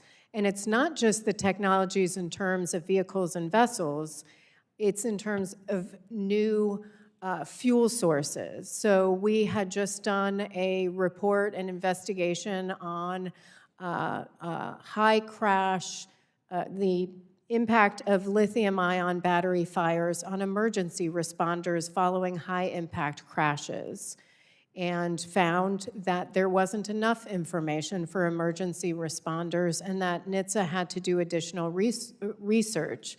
Whenever we're moving towards these new technologies, whether it's a vehicle or vessel or new fuel source, we have to remember that we're also evaluating and have to make it a priority to evaluate the safety of those systems. Thank you. Lady's time has expired. Yeah, I yield back. Thank you. She yields back. We have Representative Garcia, followed by Mr. Williams and Mr. Lowenthal. Mr. Garcia, you're recognized for 5 minutes. Thank you, Madam Chair. And of course, I want to thank Chair DeFazio. And of course, thank you, Chair Hamendi, for appearing today. So we've made significant progress over the past few decades in making our transportation system safer, except our roadways. Fatalities on our roadways actually increased in recent years. In 2020, 38,824 people died in traffic crashes in the US. This is the highest number since 2007.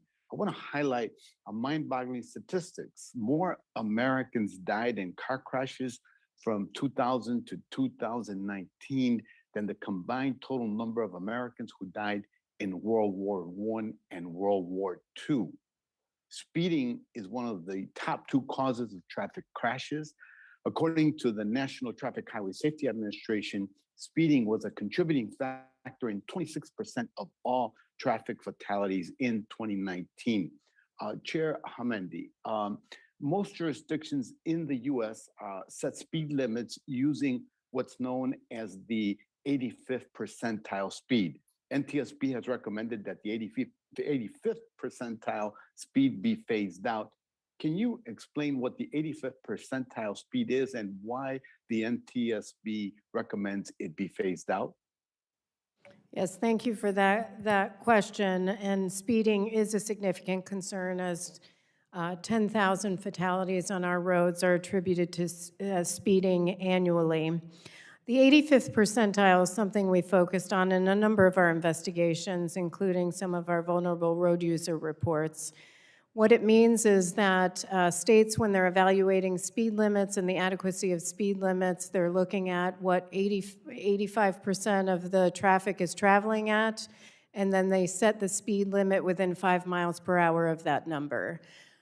Frankly, that method for determining and setting speed limits goes back to the 1950s. So we're setting speed limits based on 1950s era configuration, or what it is not looking at is how our roads are being used. It doesn't look at pedestrians or bicyclists or motorcyclists. It just sets it on an arbitrary number. And what ends up happening is, over time, speed limits increase. So now we have speed limits as high as 85 miles per hour in the United States, which has a significant impact, even more impact, not just on drivers, but on vulnerable road users.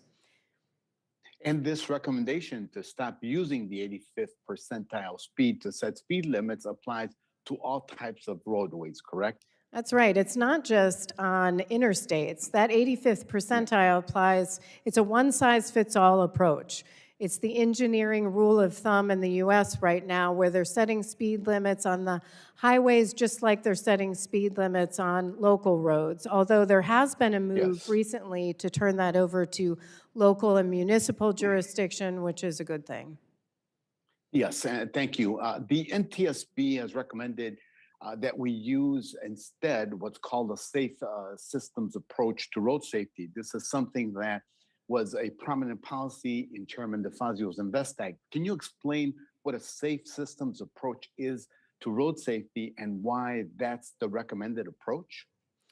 Yeah, in the past few decades, thank you for the question. In the past few decades, we've really focused on education enforcement, which isn't going to get us very far.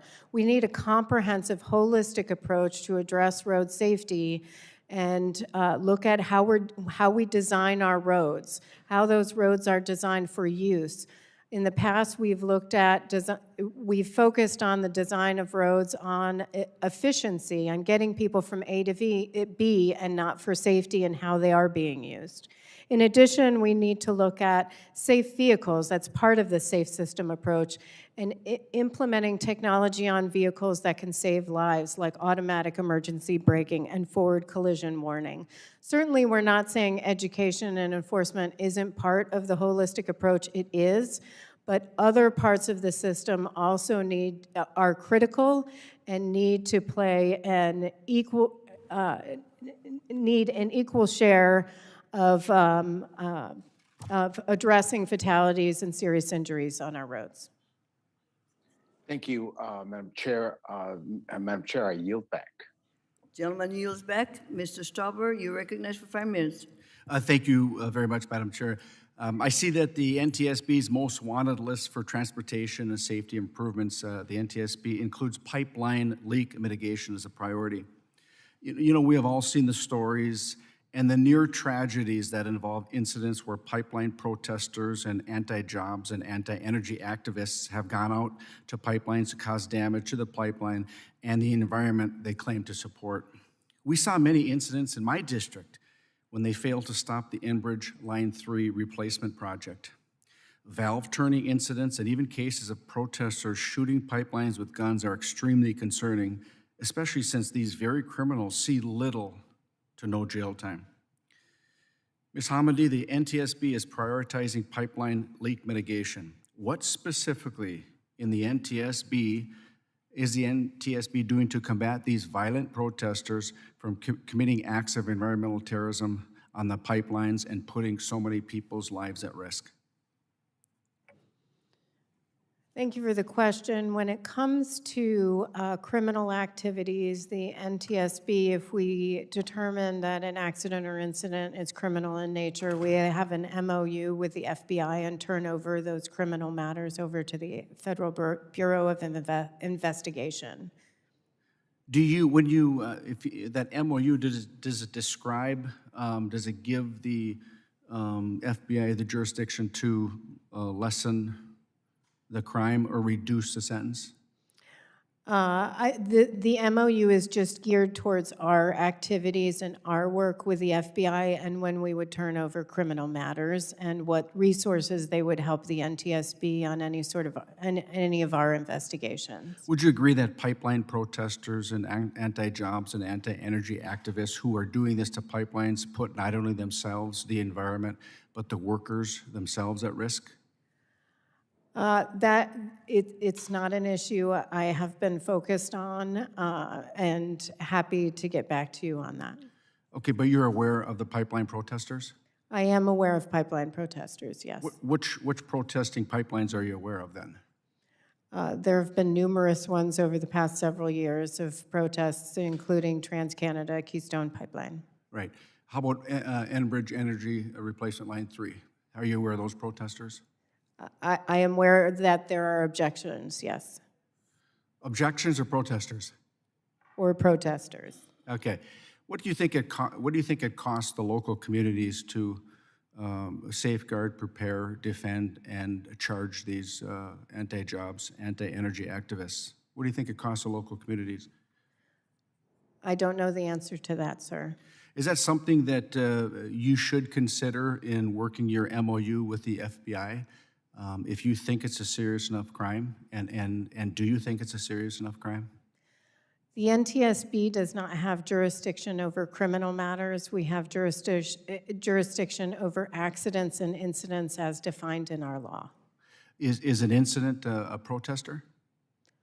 If it is criminal in nature, it would not be under our jurisdiction. So what you're saying is the NTSB refers everything to the FBI? If it's criminal in nature. Okay. The fact of the matter is, I will share with you in case you don't know. Enbridge Line 3 came through part of our district. We had protesters inside the pipe while it was being raised. Workers were put in serious jeopardy for their safety. It taxed the local law enforcement community. In fact, they had to bring in more law enforcement to secure the appropriate area. And I hope that the NTSB, as you go forward, Madam, I hope that you would look into the fact that the NTSB should weigh in heavily on these anti-jobs, anti-energy protesters, which is affecting communities across this nation. And with that, I'll yield back. Thank you, Madam Chair. Thank you. The gentleman yields back. We have Ms. Williams from Georgia, followed by Ms. Steele. Ms. Williams, you're recognized for 5 minutes. Thank you, Madam Chair. From travelers using the world's busiest and most efficient airport to folks getting where they need to go with the nation's 8th largest rapid transit system to drivers navigating our busy roads, y'all, Georgia's 5th congressional district is always on the move. And a lot of people on the move means a lot of people that we need to keep safe. That's why the work of the National Transportation Safety Board is so important, especially in my district. A small but mighty agency, the board investigates transportation accidents and helps prevent future accidents from happening. To ensure the board truly serves us is up to Congress to make sure that we provide it the resources and the support that it needs. Today, I look forward to hearing from Chair Hamindi that how we can do that through reauthorization. Chair Hamindi, according to the board's data, investigating a highway accident takes an average of 18 months, and investigating aviation accidents takes an average of 19 months. In your reauthorization proposal, are there specific resources or supports that ensure that the board can provide the most efficient, thorough assessments possible to guide timely investigations and subsequent safety recommendations? Thank you very much for the question, and thank you for your leadership on safety. The NTSB is very focused on reducing our backlog of investigations and improving the timeliness of issuing our accident reports. Part of that is through dedicating the appropriate resources, and part of that is through implementing process improvements, which we have done at the agency.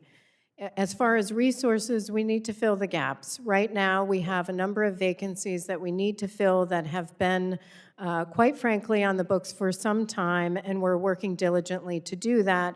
But then we also need to expand our resources. With respect to the timeliness in particular, not only have we put certain processes in place, but we've added a couple of personnel, some former employees from the NTSB who are retired annuitants who will be solely focused on the backlog in aviation. We're doing very well on the backlog in other modes. In some modes, it's non-existent. So we are working and making significant improvement and would appreciate your consideration of our reauthorization proposal, which would provide us a modest increase in resources and personnel, which would help us improve the timeliness of our accident investigations.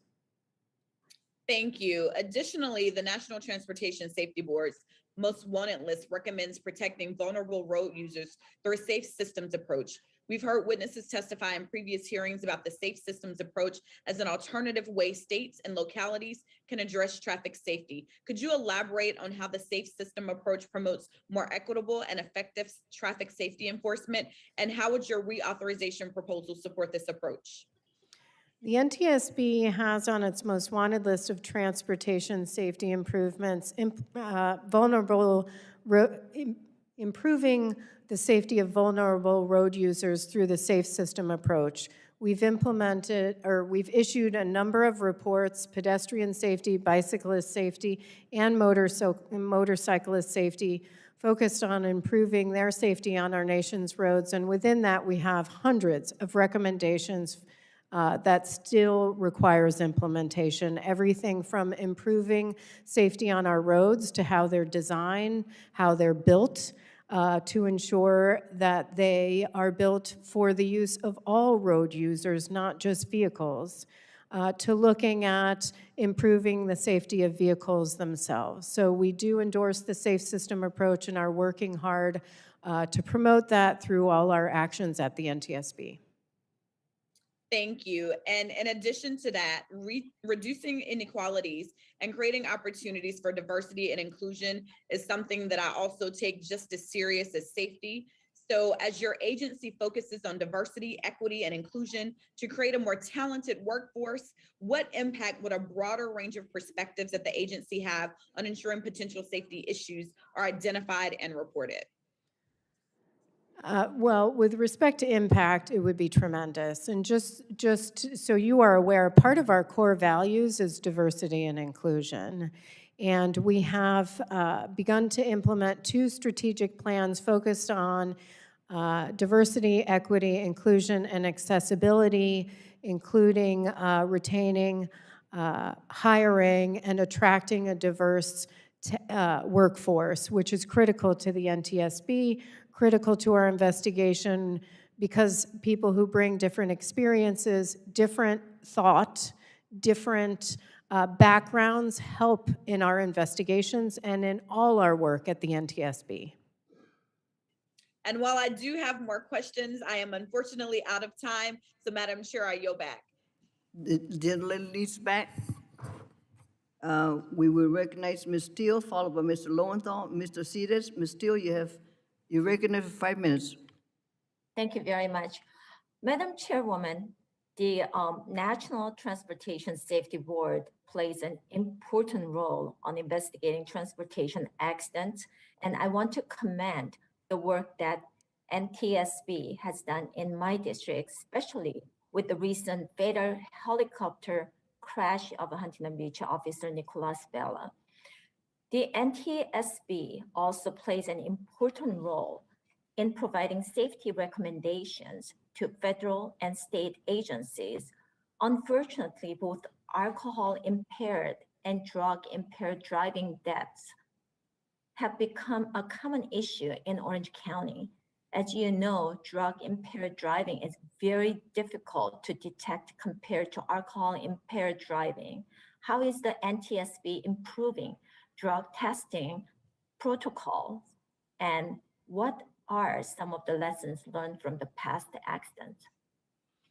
Thank you for the question. Ending drug and alcohol impairment is on our most wanted list of transportation safety improvements. And in fact, we have a pretty comprehensive report coming out this fall focused on drug impaired driving, and we'll make sure to brief you on that. But we have several recommendations, including improving drug testing, setting a standard to determine impairment like we have with alcohol.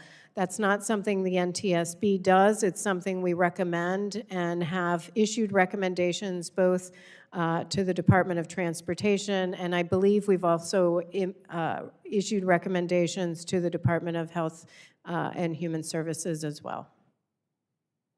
Thank you very much. With the emerging transportation technologies, including commercial space, unmanned aircraft systems, and even autonomous vehicles, how are you collaborating with the commercial stakeholders in these transforming sectors in support of NTSB's broader mission of improving transportation safety?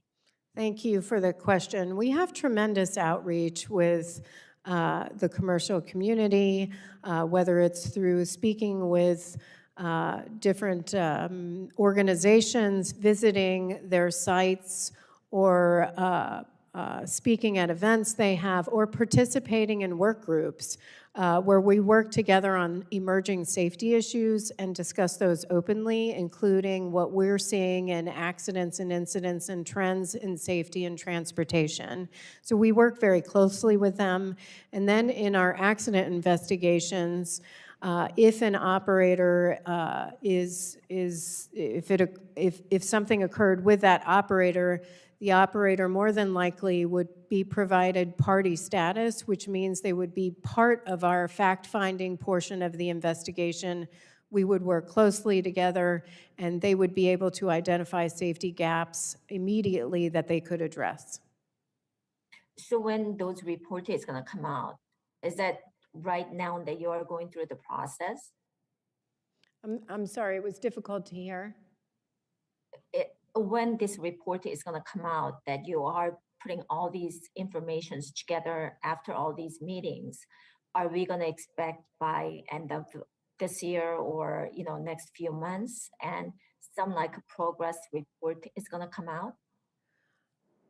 With respect to drug testing and impairment, or just our work with private entities? Private entities regarding unmanned aircraft systems and then autonomous vehicles. And these are actually creating a lot of accidents too. Hopefully not. But these reports has been done. And is that coming out from your agency or not? Well, we work on individual accident investigations, and we do have certain accident investigations right now involving urban air mobility or advanced air mobility, and involving driver assistance systems. Those reports, I would have to check on the dates of those reports and get back to you for the record for those accident investigations. Thank you very much. I yield back. The gentlelady yields back. Mr. Lowenthal, you recognize for 5 minutes. Thank you, and thank you, Chair Homendy, for being with us today. I'm going to return to a theme that we've heard frequently during this hearing and this reauthorization, and that's the theme of why do investigations and data collection reporting take so long? You mentioned in your opening testimony your agency's ongoing investigation into the ship striking a pipeline off the coast of between Huntington Beach and Long Beach, California. This incident substantially impacted communities and ecosystems throughout Southern California, including residents of my district.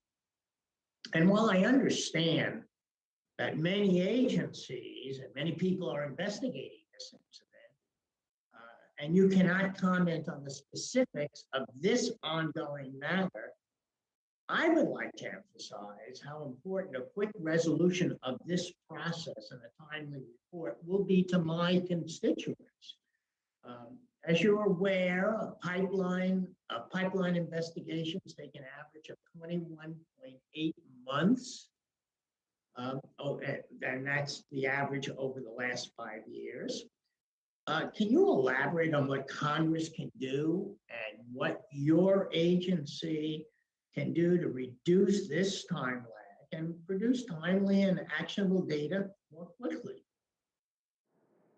Thank you for the question. And for that specific pipeline accident, we will have our own report, but I believe the Coast Guard is the lead in that investigation. With respect to our investigative process, we are looking at efficiencies. Right now, we've looked at the data. We've identified areas where we believe has held up the investigations. It's actually not in the investigative process many times, but is in the report writing and editing process. And there are efficiencies taking place on that one, in that area. And we are also dedicating additional resources where we can, filling gaps in vacancies, making sure they have adequate resources. I will tell you that for our pipeline personnel, we have 6 pipeline investigators. This one in particular that you mentioned regarding the LE platform is being led by our marine safety team, and they have 11 investigators. So while we put forward process improvements in terms of scaling investigations and making sure we have adequate processes in place to move forward on investigations, we also need to match that with additional resources. And certainly in marine safety, our accidents profile has increased 8-fold over the last decade, but our investigation staff has not. So you're saying that with the numbers of people that you have doing the investigation, that the slowdown in actual reporting is really due to the report writing? We did collect data, and report writing and review has taken most of the time. We didn't have, but before I was chair, we didn't have information on where the holdup was. Our team behind me really took leadership and identified where the areas were that we could improve, including the review. Our investigation will get done, but then the review process takes longer than it should, and we need to get those through. In addition, there is one more area that I do want to mention that can hold up our investigations, and that has been when the Coast Guard and others have pursued criminal matters. It can close off our investigation very quickly because witnesses tend to not want to discuss things with us. So that can be an increased complexity in our investigations and has been happening more and more, and it's something that we're looking to address and trying to address with our partners in safety. And just before I yield back, I realize that you can't comment specifically on this case, but that last comment that you made about people being reluctant to testify because of potential criminal matters may be applicable to this pipeline. So the rupture of this pipeline. So with that, I yield back. Gentleman yields back. We have Mr. Cedars, Mr. Litch, and Mr. Auchincloss. Are they available? Well, with that concludes our hearing. I want to say to Madam Hamandi that you're doing a lot with little. And the question for Mr. Jimenez is substantiating the reason for request to increase in budget. Be sure that we get that so the subcommittee can review. And congratulations to you and your staff for a preeminent investigative body that you have. This concludes our hearing. As I said, I would like to thank her for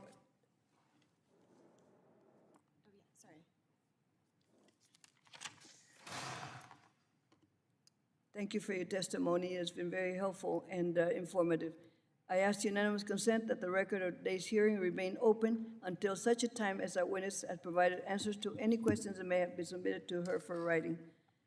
I also ask unanimous consent that the record remain open for 15 days for any additional comments and information submitted by members or the witnesses to be included in the record of today's hearing. And without objection, is so ordered. The committee stands adjourned. Thank you very much. Thank you.